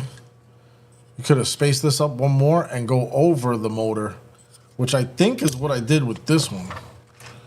Let's look at this truck and see. I think I did that with this truck. I could have sworn I did. Oh, no. Yeah, I did. I went over. Yep. You see the spacer right there? See I must have took it from another pack, or this one had two or something. But yeah, that's the spacer right there. I think I took it from all the other battery, because I have a million of these carbon fiber battery holders. So I think I took it from another from one of those or whatever. But if you could get your hands on these spacers, which you can, Endura sells a pack of spacers and everything. They are like the brass or the brushed aluminum look, and you could throw a spacer right there. I think it's 3. Is this 3 or 5? How many millimeters is that? I want to say this is 3 millimeters. No, that's, yeah, 2 or 3 millimeters and everything. But yeah, so I put that on and it went right over the motor. Right there, you can see it going right over the motor and everything. The motor doesn't have no problems but it doesn't even hit. Like, you can't tell, but yeah, it doesn't hit the motor.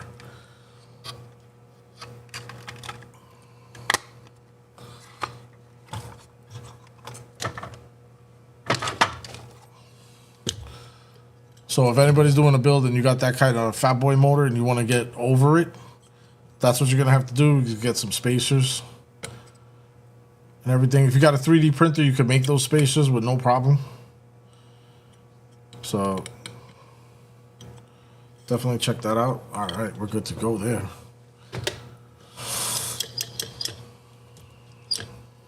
Got that built. All right. What time is it? Been running for an hour and 43 minutes, 44 minutes now. Should we throw the servo in or should we call it a day? Got 5 people watching. Appreciate all you. Even though you guys ain't helping me talk about anything.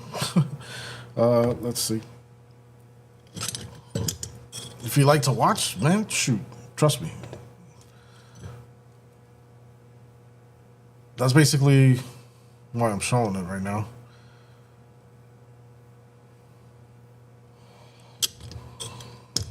Yeah, let's throw the motor in. All right, so we're going to put all this stuff away for the transmission. Like I said, I need to get a bigger bag together. Oh, you know what I did? Man, I forgot. Oh, I forgot. I got to go back in. Rocky Mountain Bashers said, well, man, shrugging, not much a talker face with tears of joy. Well, not much a talker. Looks good. Thank you. Yeah, no, I feel the same way. Like, I don't know what to talk about sometimes and whatnot. So real quick, I'm just going to let you guys know there are longer screws in here to replace the screws that we took out of the transmission. If they would stop rolling around for 5 seconds, you guys can see the length difference. So we're going to grab the longer ones and throw them in to those spots right there on either side of this transmission. So I'm going to take the old ones, throw them in with the rest of the screws, and then I'm going to grab my tweezers and grab those out. Yeah, I know. You know what it is? I don't know what to talk about sometimes, so I feel bad. Like, people are watching. Sometimes people watch other people and they're like, oh, you know, we're waiting for them to be entertaining or whatever the hell. And I'm like, I watch videos, or I've seen a couple of videos, and you know, the chat is always like talking to them and asking them questions and whatnot, and I'm like, yeah, I just must not be a good talky person or whatever.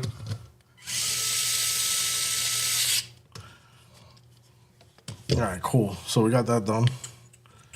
Got the screws in for the tranny. And the battery mount. Oh, man. I've had this truck. Oh, my God. When did I buy this truck? Oh, my God. When did I buy this truck? Wait, what month was it?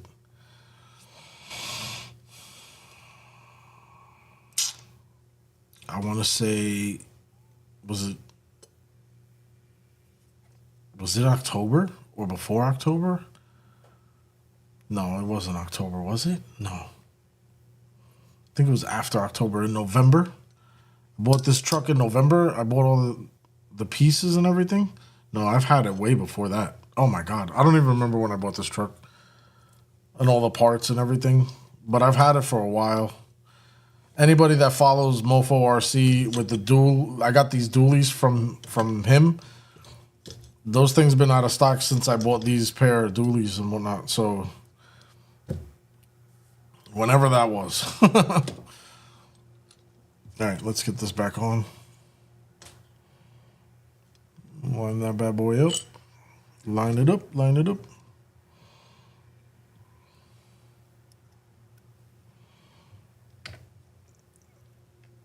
That's another thing I forgot to just put a little bit. You don't got to go crazy, but to put a little bit of thread lock on this.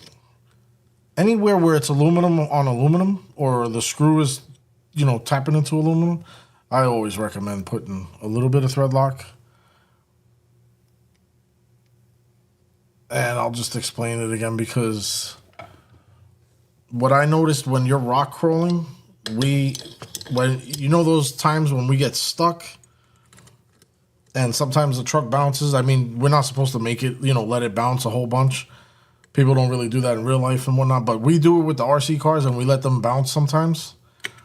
You know how like it's trying to get up and it's like, and it's like bouncing and everything? That causes crazy vibrations, man. And just imagine you do that and you got your whole system up here, your ESC, your speed controller, your radio, and everything's up here. And you're bouncing. The next thing you know, this whole tray with everything on it is leaking out the side like when Hannibal cut that guy and threw him off the balcony. He's like, and his guts, like, it's like horrible. Oh man, good movie by the way. Hannibal Rising. What was it? Or was it just Hannibal? I think it was just Hannibal. Is Kevin still here? Because, Kev, I know you don't like this Jora stand because you don't like Jora, but they make this in purple and it looks awesome. I have it. I got to build it. All right, so let's get this servo rocking. Not for nothing, but I also want to know if this oh man, I need to put thread lock on the servo screws. I want to know if this servo horn goes on to this servo. So let's crack this pappy open. Pappy.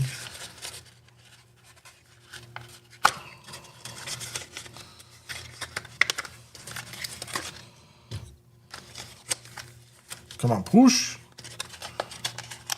No.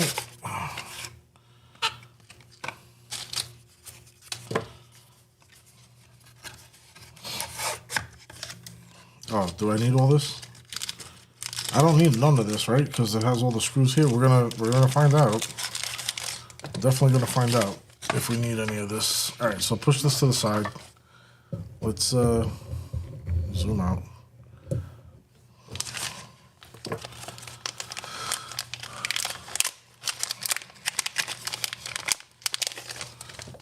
Grab this. Oh, I was supposed to put these screws away. Another set of screws. Off camera, I'll throw all those into a bigger bin. I don't even need this big thing.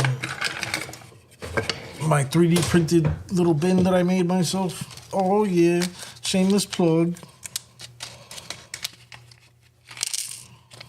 All right, so let's see. Perfect. It fits. It's red. It doesn't match nothing on the build, but I wanted it in red so that way it would stand out when you looked at the truck because I felt that that's what I wanted. Said, I just got done installing my Smax lights and they are super bright. Nice. I can imagine. Okay, these are not what I'm looking for.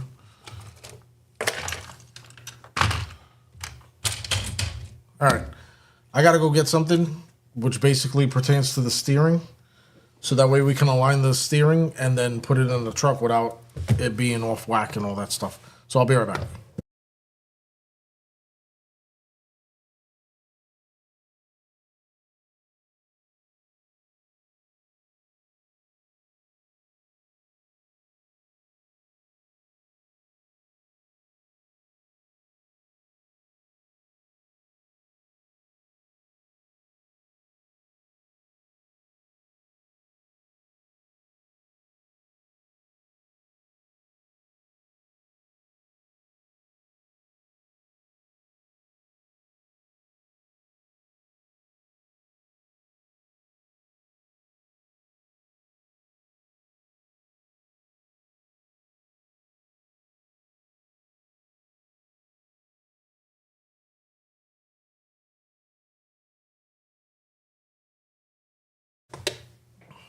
Oh, again with the wrong button press.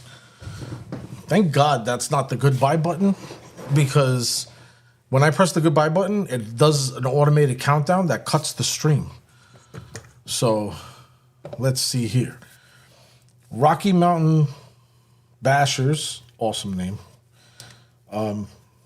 Building an M2C Racing Mega Outcast 12S rally soon. Really soon. I think it says really soon. 12S. Jesus Christmas. Whoo, buddy. Oh my God, did everybody see that? That thing sounds crazy. You gotta check out my links and tag me on Instagram or something so I can see photos or send it to the email and whatnot. Let's switch over. So, what's that guy? Harley Designs, his YouTube channel and everything. He's moving or whatever. Long story short, he's selling a lot of things. He made, damn, that's going to be expensive. Damn, that's going to be expensive. Probably, right? So he's moving, and he made a TRX4 pulling truck. So the trucks that do the pull races and everything. I think he said that he was selling that. That he might be selling that. He has this humongous battery retrofitted inside the truck and everything. I don't know if anybody ever seen the video. It was insane. It's insane. It's an insane build. It's an unrealistic build, but the truck weighs like almost 50, 60 pounds itself. And with that battery in there and the way he set it up, he put some kind of crazy motor in there as well. And all the brass that he could find for the TRX4. And it's just insane. And whatnot. So if anybody hasn't seen one of these before, I definitely recommend something like this. So not only is it a battery tester, but you can set up your servos. A lot of people that do airplanes and all that use these because they set up the servos. You just put them in place and then you set it up and whatnot. If you're going to do it, I definitely recommend that if you... Mountain Bashers said, Yeah, yeah, I'm an M2C addict. I definitely keep them in business. Mountain Bashers said, that's rad, dude. Yeah, it's insane. So, I gotta check out to see exactly what you're talking about, what build or what kind of vehicle it is and whatnot. But yeah, if you're gonna use this and set up a servo, I definitely recommend that you get a regular battery. Don't use a 2-cell battery because I was using one of these, and when they're too low in the battery range, they could be even at like 40%, and this thing won't work right sometimes to push the servo. So just to let you know, because I've had that issue and I thought that I broke this. I was like, what the heck is going on? Had nothing to do with that. It was just that the battery was not strong enough at all to move the servo through this device and everything. But yeah. So let's get this off of here. I got the screws on here.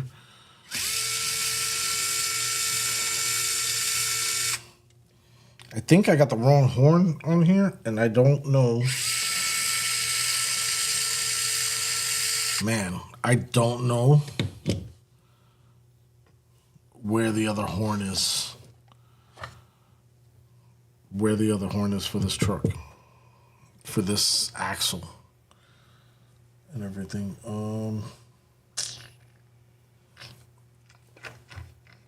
That is going to be a problem because I have a feeling that this horn is not the one that gets used with this servo. And the reason why I know that is because I have a diamond build already. All right, we're looking. I got to find that part.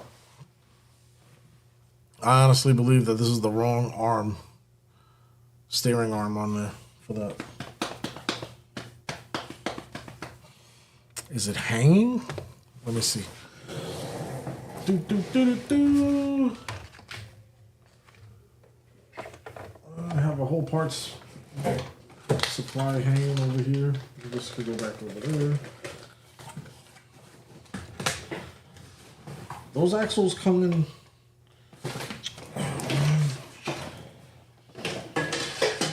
Oh, great.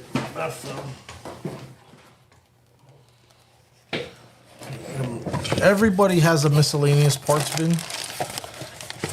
It's not in here. There's no way it's in here. This is ridiculous.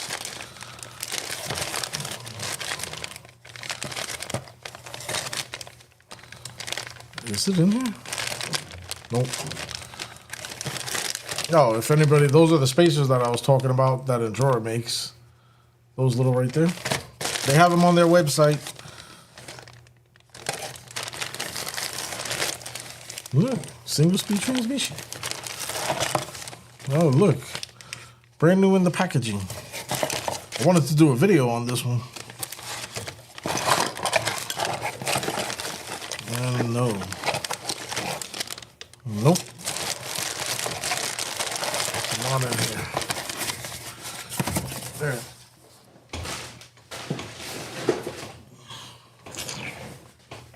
You guys gotta give me a second. I gotta find.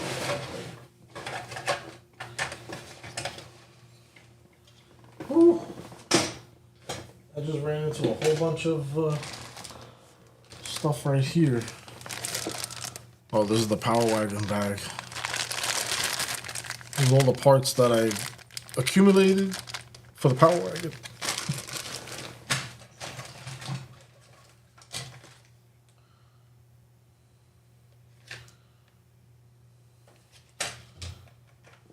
You guys see these rims from Endura? These are nice.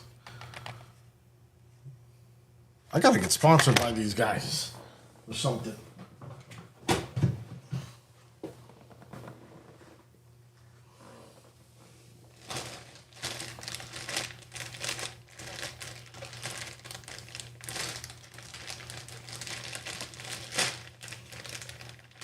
I cannot find it. Oh, this is the Orca. This is definitely not in the Orca.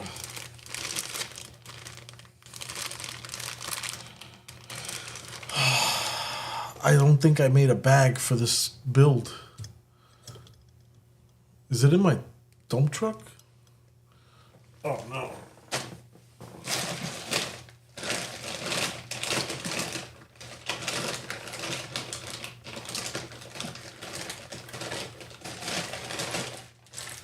Nope.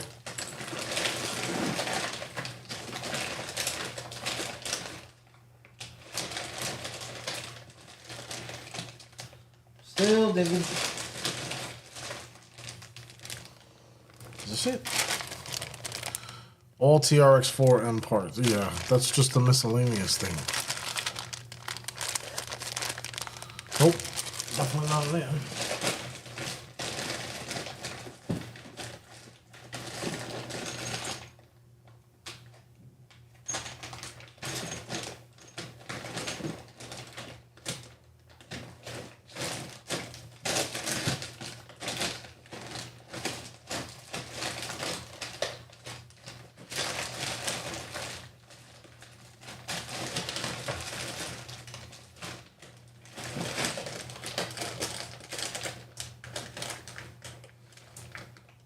Unreal.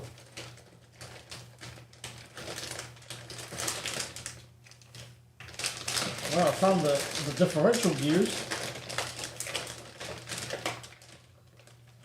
That's not it. I found a Viper motor. Oh, I found another one. What the hell? I just found two Viper motors.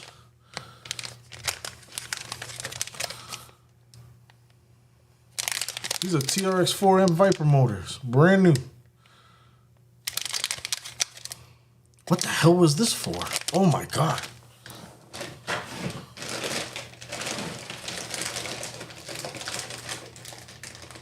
A bearing kit. Alright, this bin is nice. I got some good stuff in here.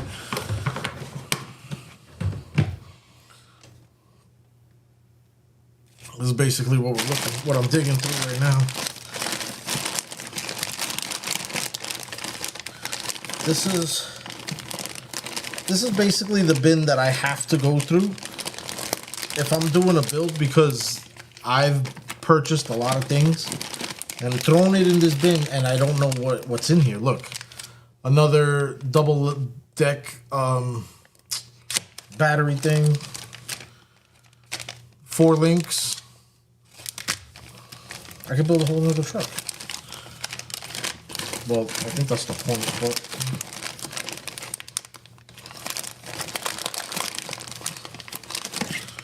skid plate set, I do not recommend.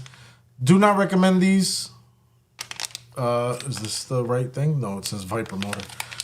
But I don't recommend these skid plates from Endura. They hitch up and bend really bad.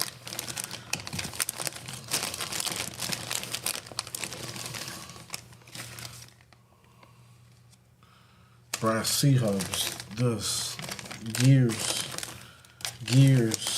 I know I have a lot of gears because I bought a lot of gears on purpose. Oh, wow, I don't even know what that is. Battery tray. Why is this not hung up? These are extra axles, so if I snap an axle, these are supposed to be hung up. If I snap an axle, I have 4 front axles, 2 extras. If any one of my trucks that have the extra 4mm snap an axle, I have the extras right here. And then I have the rears as well, 2 sets of rears if they snap an axle. That's why I run so hard on the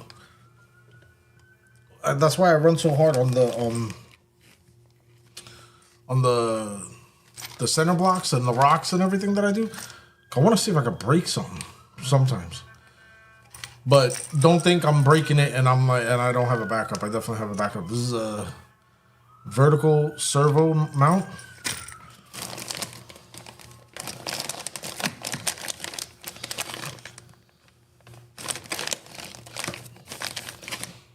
I have no idea.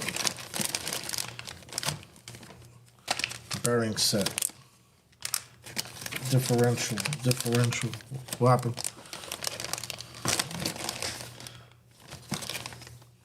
Is this a light kit? I have rock light kits. I didn't even know I had that. Steering servo. Here's the rear axles, so if I bust them up, those are supposed to be hung up. I guess I got upset and I took it down or something. I don't know what happened. Mood swings. Ooh. I don't know if anybody ever heard me talk about the extensions that I put on the dirt bag. These are the 4mm extensions that I put on the dirt bag, and it just made it run like crap. What are you doing? Oh, thank you.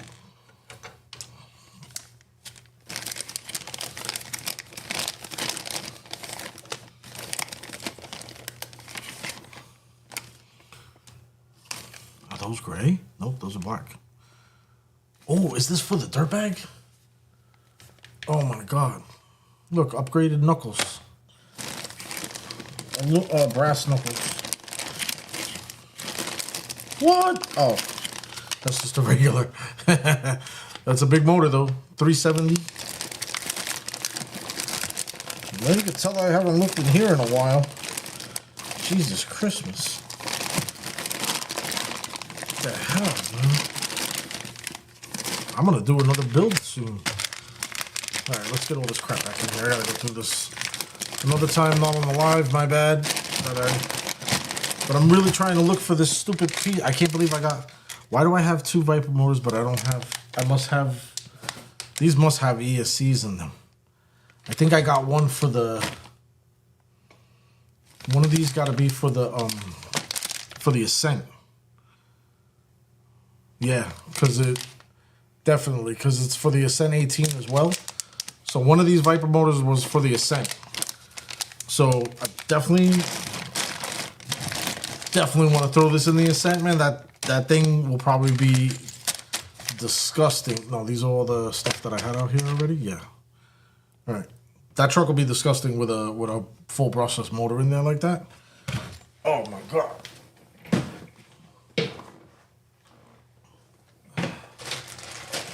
Honestly,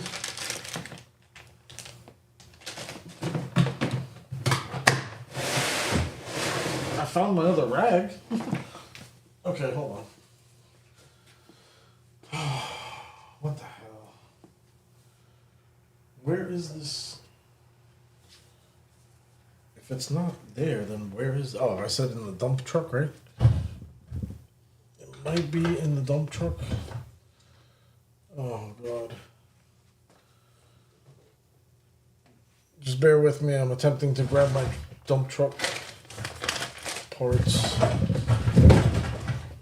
Oh, no. This is definitely not that. SCX24. SCX24. Oh, no.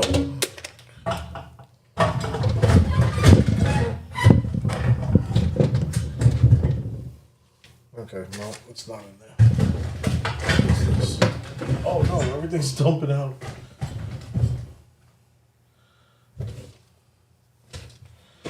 I'm at a standstill.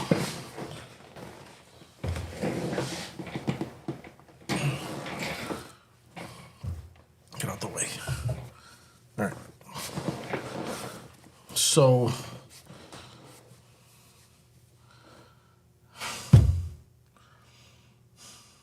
I have no idea where I put that.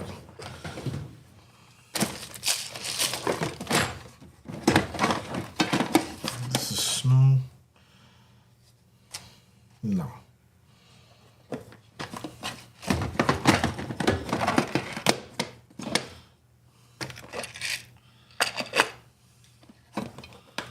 So much for being organized.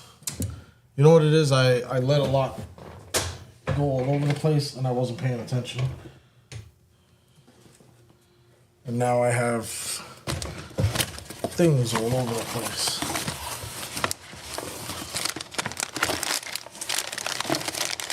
This is all new stuff. This can't be. Skip plate lights. Wait, I think I know where it is. It's in the. Okay, I think I know where it is. That's what I went over there to look for. Okay. All right, guys, give me 1 second. I will be right back.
Unreal. I found it. My bad. So, yeah, I definitely was organized. Like I said, I had this truck for a long time, so I didn't know where the parts were. These two bags were in the box that the pickup truck actually came in. So this was in here for all intents and purposes. I don't even need the foam in here, which is awesome. But, all right, we're not going to throw this out right now. But, yeah. So everything is in here. The light kit for the truck, the mirrors, because I never put them in, and everything. And then the back panels for the bed is in here, so if I ever want to use them, but I put everything else in here, all the bags for it. So the suspension bag is in here. Like, I didn't even realize that all this stuff was missing. So this is for the links, I believe, for the front and rear links, this bag. And then, is this too bright? Yeah. So here's the steering. That's what we were looking for right there, that bar. So we got it. And then the suspension, and then extra screws. This must be for the, what is this for?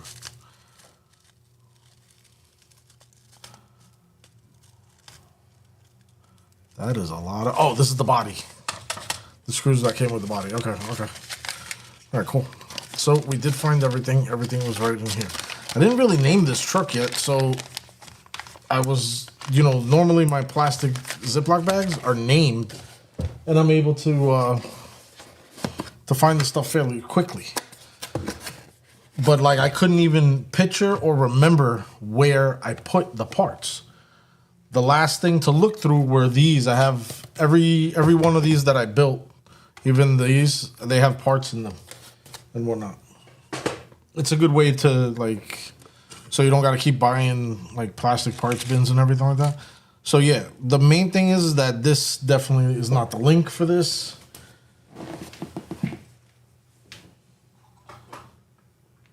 It's basically going to get set up just like the diamond build, because these are the diamond axles from Endura. So if you see right there, it's the longer bar, because that's where the servo sits, and we got the same exact servo. Might as well switch that out while we're out here too. It's the only plastic piece left on this truck, is that servo horn. I just found a whole bunch, which I was intending to switch this one out, so we'll just put this sucker over there, prop that up, and we'll do that after the live or something like that, whatever. So I got to take this one off and switch it out. That was crazy. I can't believe I found 2 more Viper motors. I didn't know I had all that crap.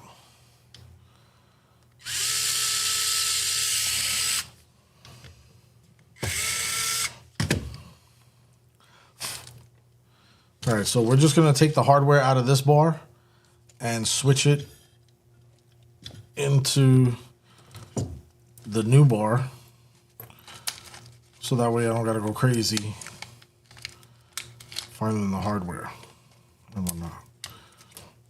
But I do need a pick to get this stuff out, so that way we can switch this stuff up. Let's go. Get a little closer. Oh, this guy committed suicide. Oh my God, his legs flipped out. All right, get back up there.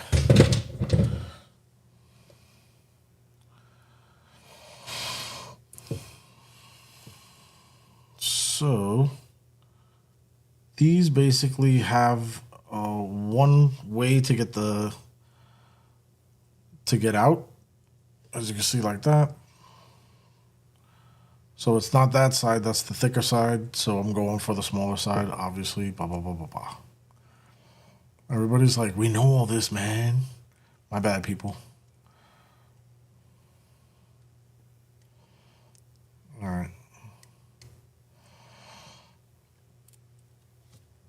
All right, so we're going to put that back in the bar. How's this thing orientated? So it's like this. So we're going to take this one with the piece and do it like that. We're going to go over like that.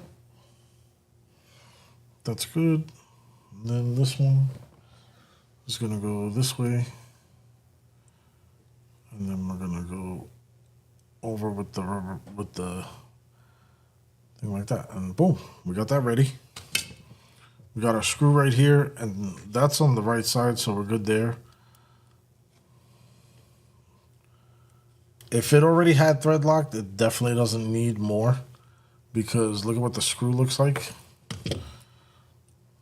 And that's what happens when you put too much thread lock. I could rip some of that off. We're going right in there with the steering. So with this piece facing to the top of the bumper or underneath the bumper, so this part facing up, we're gonna put the screw in like that. So that way when we hold it up, it looks like this. Like that. It looks like that, and it went blurry. My bad. Thank God this is not a tutorial.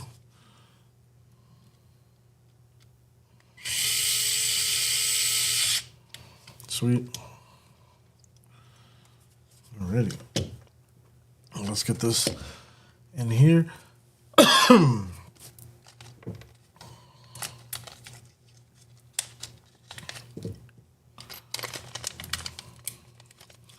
I guess this is why I like taking my time. What are these things? What is this?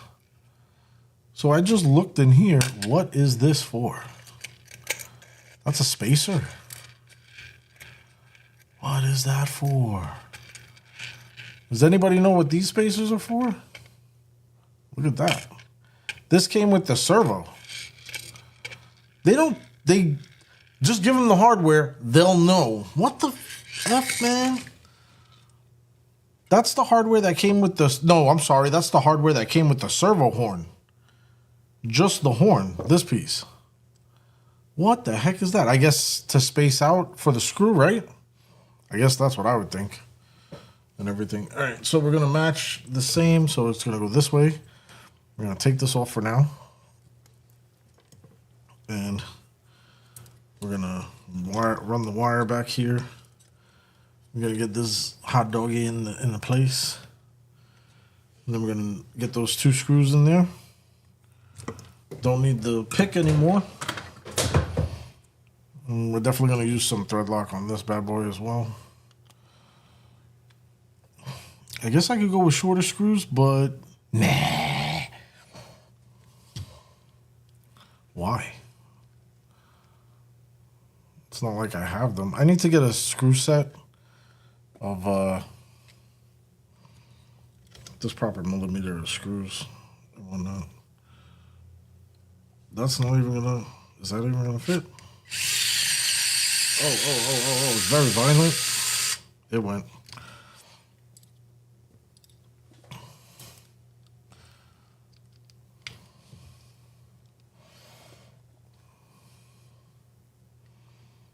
I think we're too zoomed in. Yeah.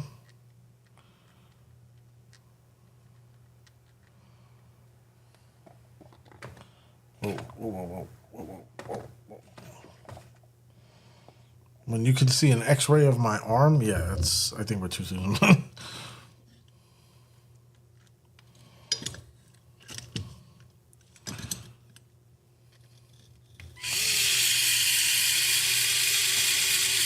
Oh, something's happening over here. You guys can't see nothing because the tire's in the way. There we go. Nope, still.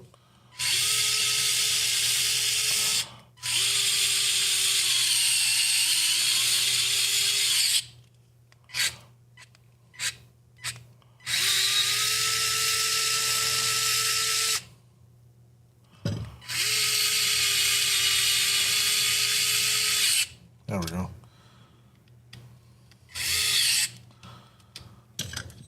So the screws are a little bit fatter and they don't fit through the ears on the servo that well.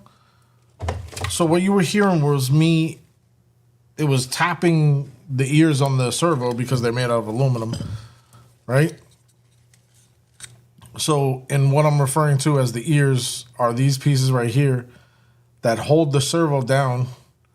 So instead of doing the top and bottom hole, like I probably should have, I didn't. I used the middle hole, which is basically, if I'm not mistaken, the correct hole to use when it's vertical. So whatever. Maybe I didn't want it like that, and I just wanted 2 screws right in the middle, just like that. Is that how I did this one? I got 4 in the diamond build. Of course I got 4 in the diamond build. Why? Because I wanted weight in the front. So yes, if you want more weight, put more screws. Matter of fact, throw a bolt in the back of it and you'll get even more weight. Ha! Get it weighted up. I should take that out and now I should do that. So I have 2 chunky screws in here. Here, let's go. Why make it different, right? Let's go. Let's do it. Let's do it.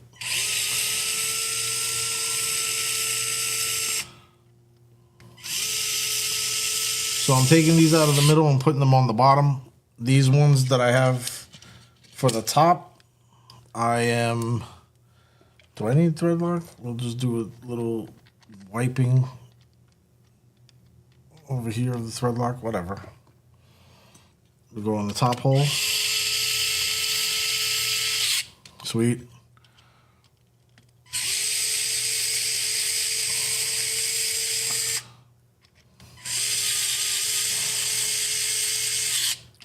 Not for nothing, but it makes it sturdy as well. So if you got the screws, use the screws. No, I'm just kidding. So whichever way you want, you've seen that it would work both ways. So choose what you want. I want as much weight as I can in the front of this. Oh, I just dripped on the freaking mat. Oh my goodness.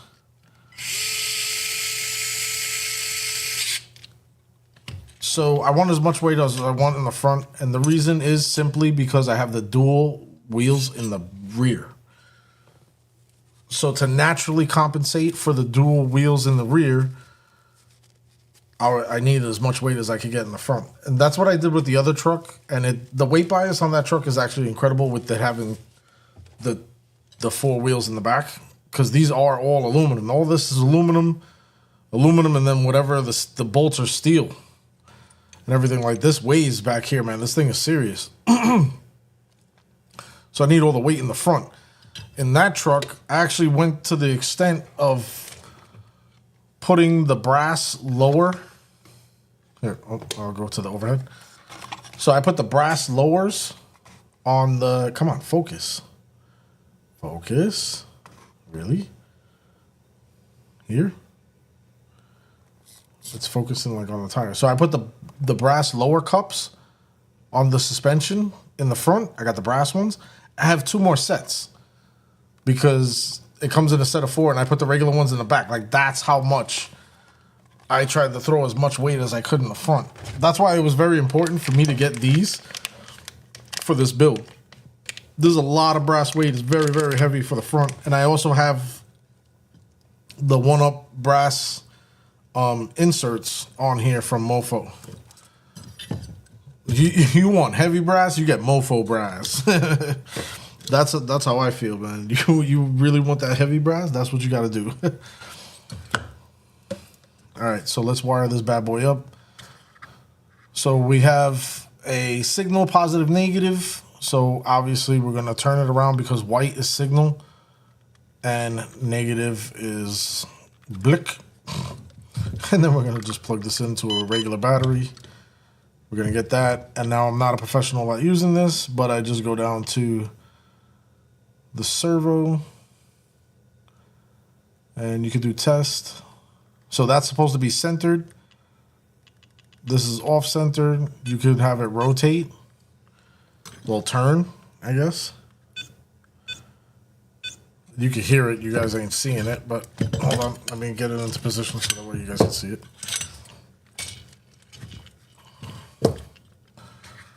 Oh, God. It's a pain in the neck. So that is basically straight.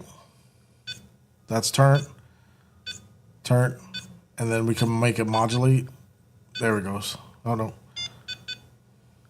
Hold on. It's 2 fast things to make it modulate. So we just want it in the center for right now.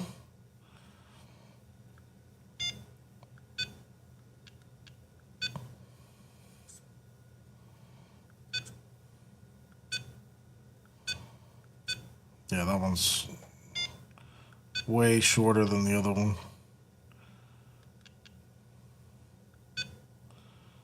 Servo test step. I don't know what this is. I need to find out what the servo test step.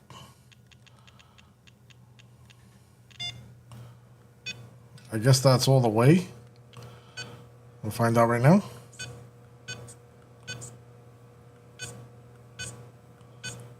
I don't know.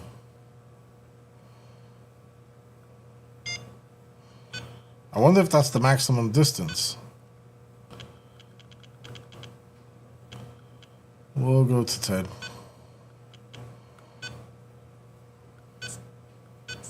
So I have it. I didn't say I knew how to use it like a pro or whatever. But I know when you plug it in and it goes to 0, that's the most centered point of the actual servo. So what we're going to want to do is get a screw into the steering part that's connected to the axle right here. And then we're gonna try to line it up by, it looks like I used those screws, so I'm gonna have to get another one, which is not a problem because I have them in here.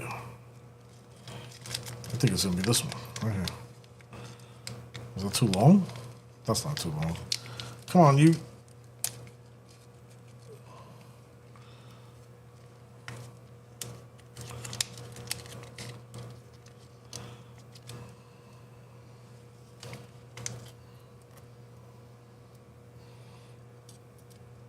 Oh. Is that too long? Oh, wow. Okay, that screw might be too long. Let's dump this out and see what screw that we're going to use. The one that I grabbed was actually too long for the... No. Oh, man. There it goes. Threw the servo off a little bit. Is it this one? Get this one out. Can you guys see what the heck I'm doing? There we go. I know it's not a tutorial video, but at least... Alright, that's perfect. So what I want to do is just line it up to make sure it doesn't surpass the screw so much and everything. So I don't know exactly what position or hole that we're going to use. It looks like on this one it's on the middle. So I'm going to try it on the bottom and see if we can get the most throw, because that's what I want. Where is my screwdriver? Where's my little screwdriver? I didn't put it up. Oh, it's hiding behind my drill.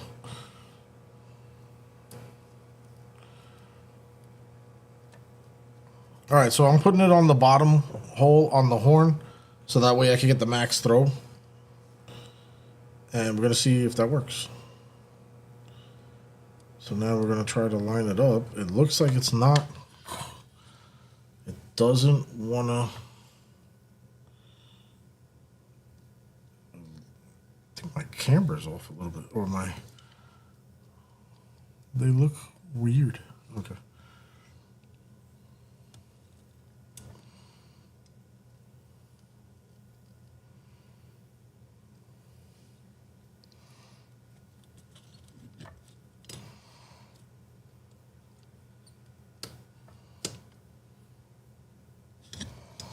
How does that even look from the top? It looks like it's this way too much. So we're going to pop the horn off and try to recalibrate. Oh, way over too much that way.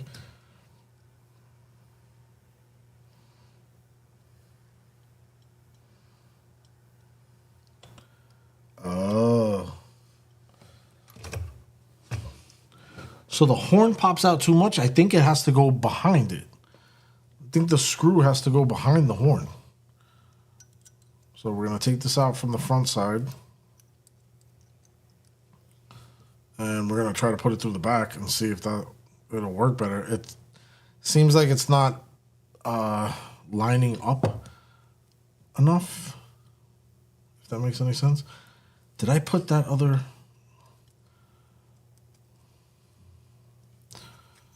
So there's all types of ways you could do these things. And I'm wondering if I put the servo in back of the mount. No, I didn't. It's in the front. All right, cool. All right, so let's see if this will line up this way now. Yeah, it looks like we have better alignment. You guys can't really tell on the top. It's hard for me to tell on the bottom, but we're gonna... Nope, that went too much over that way. Come on, get off. Ooh, that thing is on there, boy. Oh, okay. So the angle that I'm using, it's got to be wrong or something. There we go. Is that right? Yep. Up right there. Up. That's pretty good. That's about as best as it's going to get. You guys are on a little bit of a tilt, so it looks different. Let's see if that helps. So from what it looks like is it's facing that way a little bit too much. This way. So I'm going to see if I can start readjusting it while we're facing this way.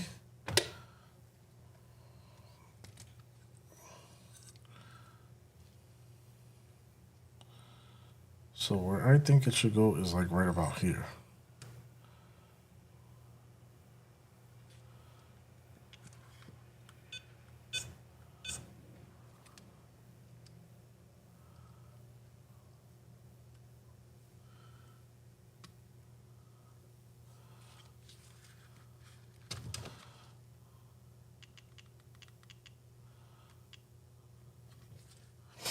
So you're actually able to mess with the trim a little bit. So this is dead center. And it's a little bit too much over to this side where my hand is. So if I pull it to the middle looking this way, I'm not even looking at the tires at this point because they have so much bend because of the axles that I'm actually just looking at the bar here to here and trying to line it up as much as I can in that aspect because that makes the more sense to me right now. So it's off. It looks like it might be too much off. It's so funny when I touch it, it counter steers. It's counter steering. Like there's ohms going to it. I don't know how much off it's gonna be, but it is off. So let me see if I could try to reset it one more time. And this time, like I said, I'm gonna just try to use the actual, nope, that's the same where I had it.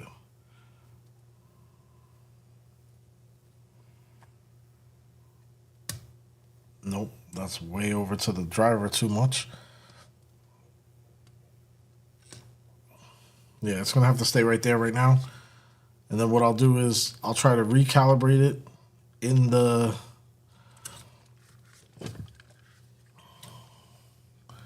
So if you guys can see there, it looks straight, right? That's off. This is the middle. So this is 1, 2, 3, 4, 5, 6, 7. Wait. All right, let's go back to the middle. 1, 2, 3, 4, 5, 6, 7. That looks about right there. About straight. And then we're going to let it modulate. So we see how much it turns.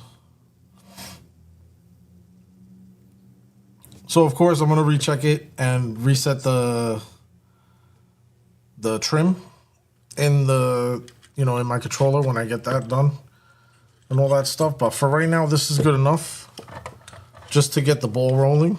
And it's pretty much centered. So if I had to go quick and whatnot, it'd be, like somewhat there and everything. So let's get a little bit of the thread lock, and I'm talking a little bit, just enough that are in the threads. Oh, this thing is too bright. It's still too bright. So we got that. And that's in. All right, so that servo's in.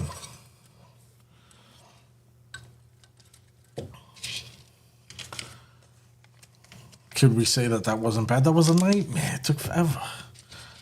Other people would be like, man, I'd have been like on my 6th car build by now.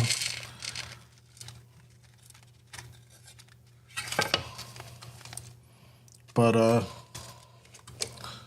I'm just trying to enjoy it. I hate when I spill on my mat.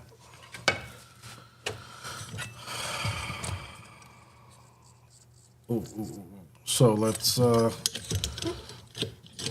while we're messing with the front, let's unplug this and put this away. While we're messing with the front, we have another bag here that's gotta go over there, and another bag over here. Oh my god. I want to take these rims off and get that brass in there. So let's see if we can do that. Which I believe this is a 5 mil.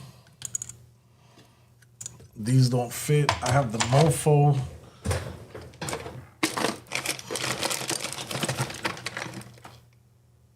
That's the 5.5.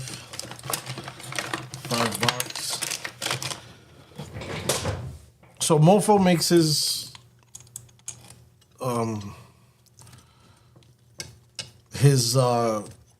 drivers thinner to fit for his mofo 1-up wheels. So if you have that issue, I definitely recommend that you check on his website and try to find the tool that you need. It does get scratched up, as you can see, or as I could show you, but it fits. I didn't grind this up or anything. It just literally did that on its own, but it does fit. And it gets these 1-up wheels off and everything, so.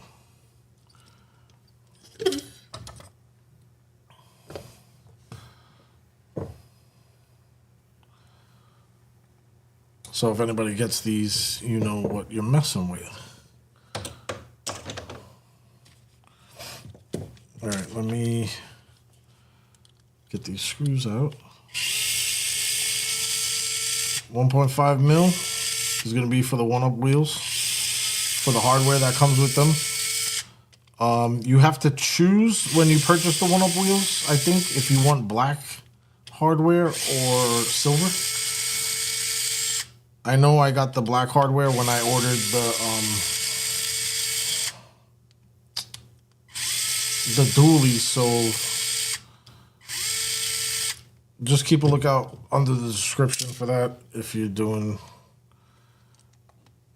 because I don't like the silver hardware. So like in this, I don't even know if you had an option when you buy these, but with these right here, this is the brass. This comes with the silver. You can't even see this crap, man. The glare is ridiculous, man. Holy crap. Is that for real? Like 7%? See, those are silver screws. Or stainless steel screws or whatever. Oh my god, I can't believe how dark I have to have this thing. Right there is good. Direct replacement.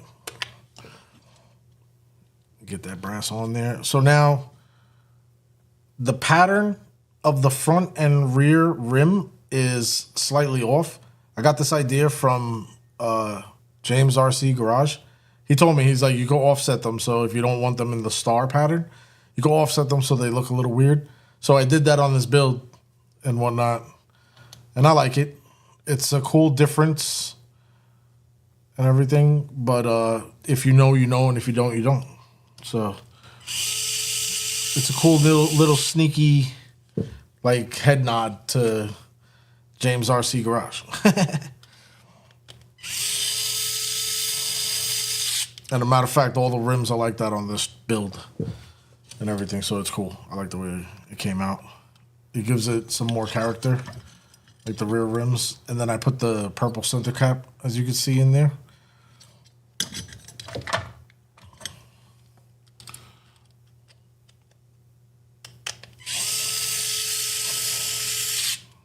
Getting that brass in there, boy. Getting that brass.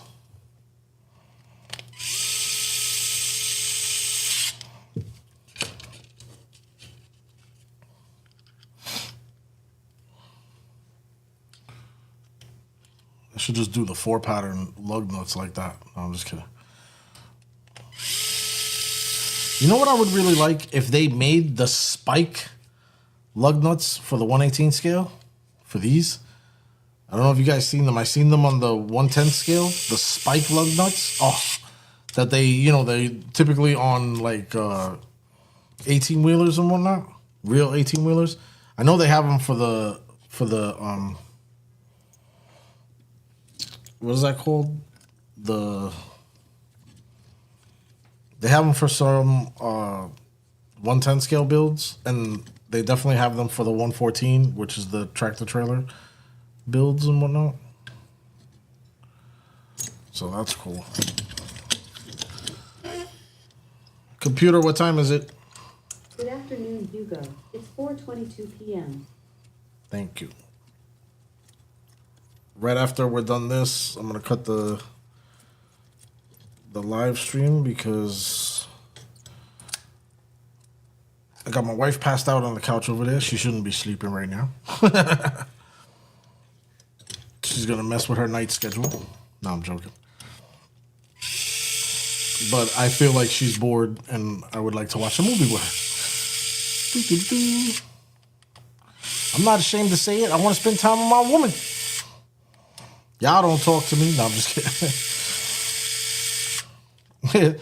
If I look to see how many people here, it's probably like 0 and whatnot. It's like, we don't talk to you because we're not there, bro. Straight up facts. Or the stream stopped and I've just been talking to myself for the past however long. All right. So a quick swap. We're going to take this brass out and I'm going to put these 2 aluminums in. I can't tell you how many of these aluminum extensions I have. If I ever, yeah, I'm not going to say nothing. But yeah, I have a lot.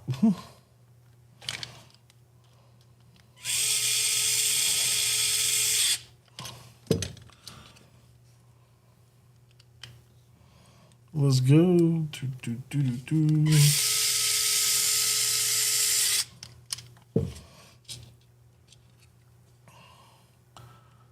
So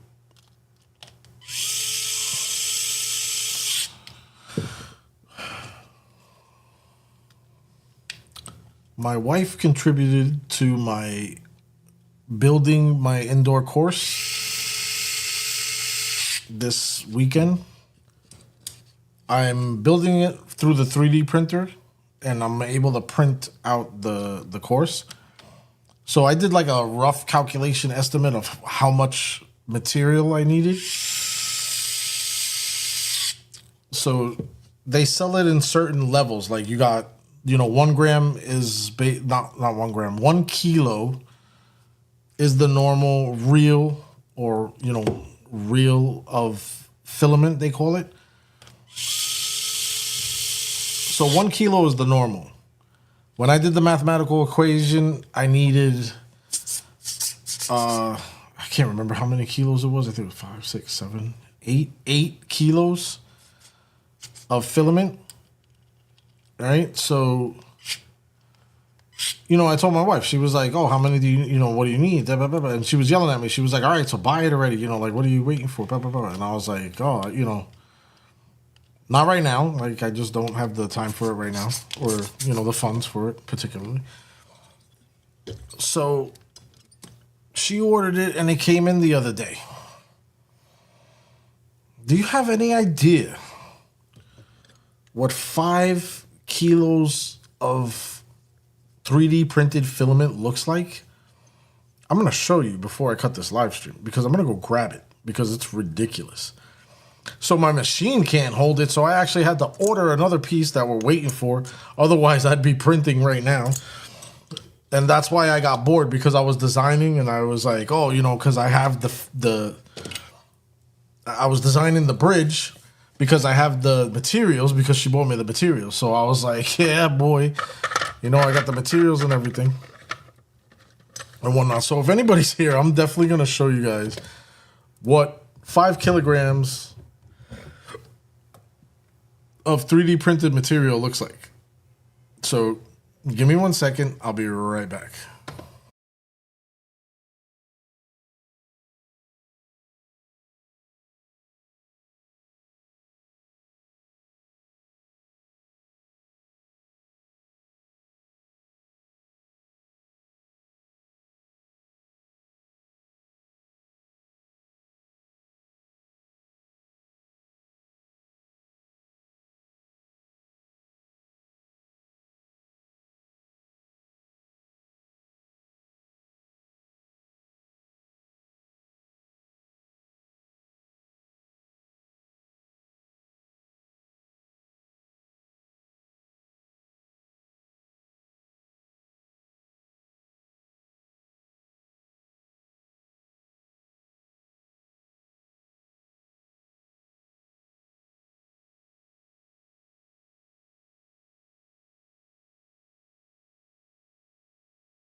All right, so just to explain, I explained it on another video, another live. So if anybody was here, you guys know what I'm talking about. The modular 3D printed crawling course.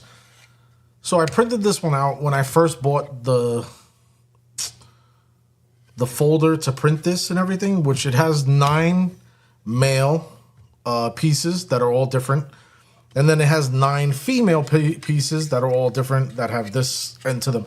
So they just drop into each other and they don't separate. I messed up on this one, so that's why it's like a little loose and everything. Right? So when my wife was asking me about the filament, she was like, oh, what color do you want and everything? So I was looking at colors and it would cost a lot more. It wasn't cost effective. So I have the airbrush kit. So I was like, oh, maybe I should just do it all in black and I'll airbrush it. So she said, isn't it better if it's white? The colors will look better, sprayed on the white. And me being, the man of the, I was like, no, what's wrong with you? So no, yeah, of course I have to admit defeat. And I was like, yeah, you know what? You're right. Because models, any model that you get from like a kit or anything, it comes in white because it'll show the best color of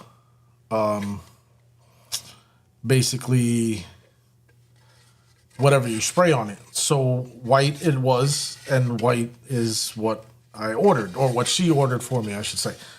So you could see it's a little bit difficult because this one is white and my white balance is not great on the thing and whatnot. So what I'll do is I'll show you guys on this one and I'll hold it closer and everything. You can see how it has like texture to it and everything, which is awesome. And then it has, up and downs and all that other stuff. So, your articulation is going to work and everything. The truck is going to do the twist. The car is going to do the twisting and all that other stuff. So imagine now I'm building a bridge also that my cars could go over. And it's going to be a suspension bridge, which basically, is like the panels and everything. And I made one of the panels that it's supposed to pop open and break open by, when you go over it a certain way or whatever. We'll see how that works. It looks good in the computer and whatnot, but I got to see how that plays out. So anyway, this is 1 kilogram of filament, a reel of filament, all right? Obviously, it would be filled all the way up to about like this line here or something like that, all right?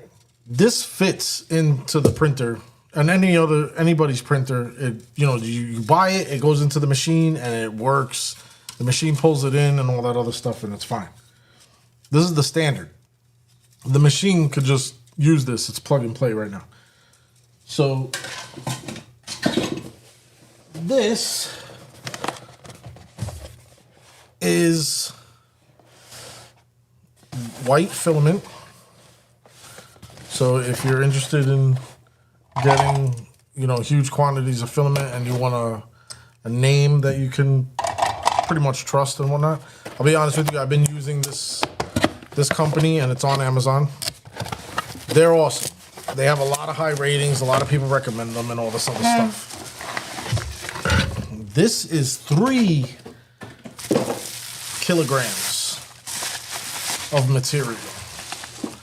Right, so you see how much that's full up. Is that right? Filled. All right, so let's go. Let's show you guys. So for all intents and purposes, I'm showing you guys this right now. I'll play this video back later or whatever. But original 1 kilogram reel.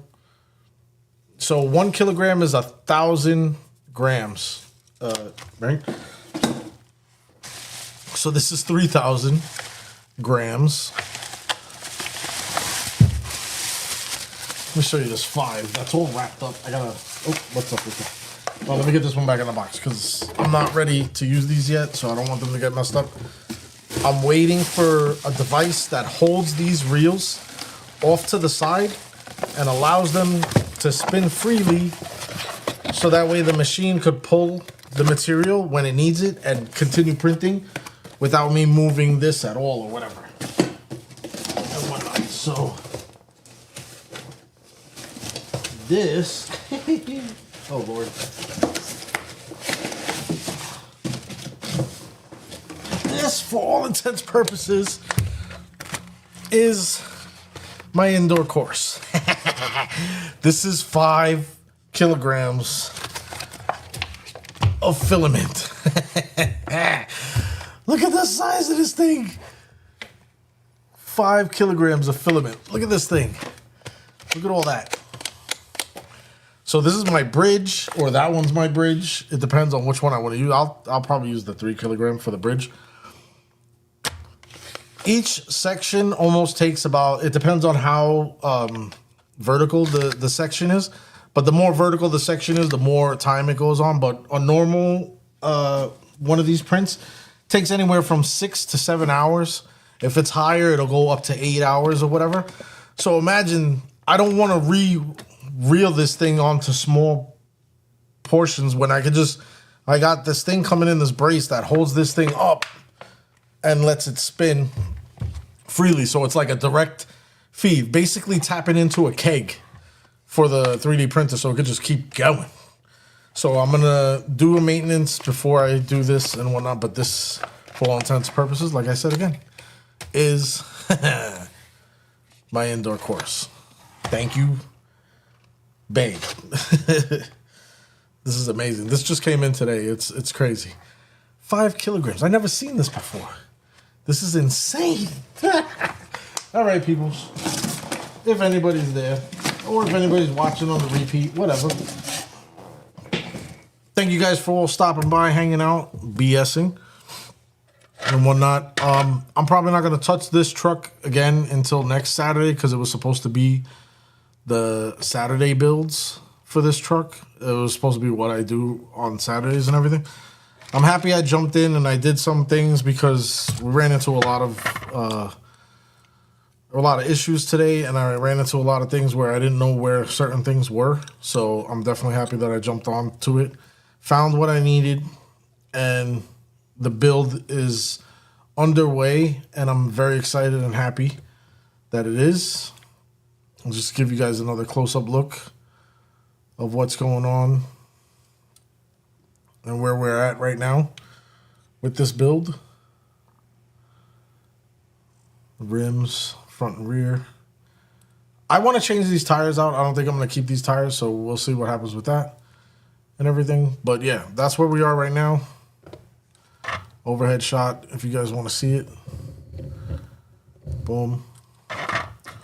So right now, once I cut the video off, I'm going to clean up a little bit, and then I'm going to fix the diamond build and put the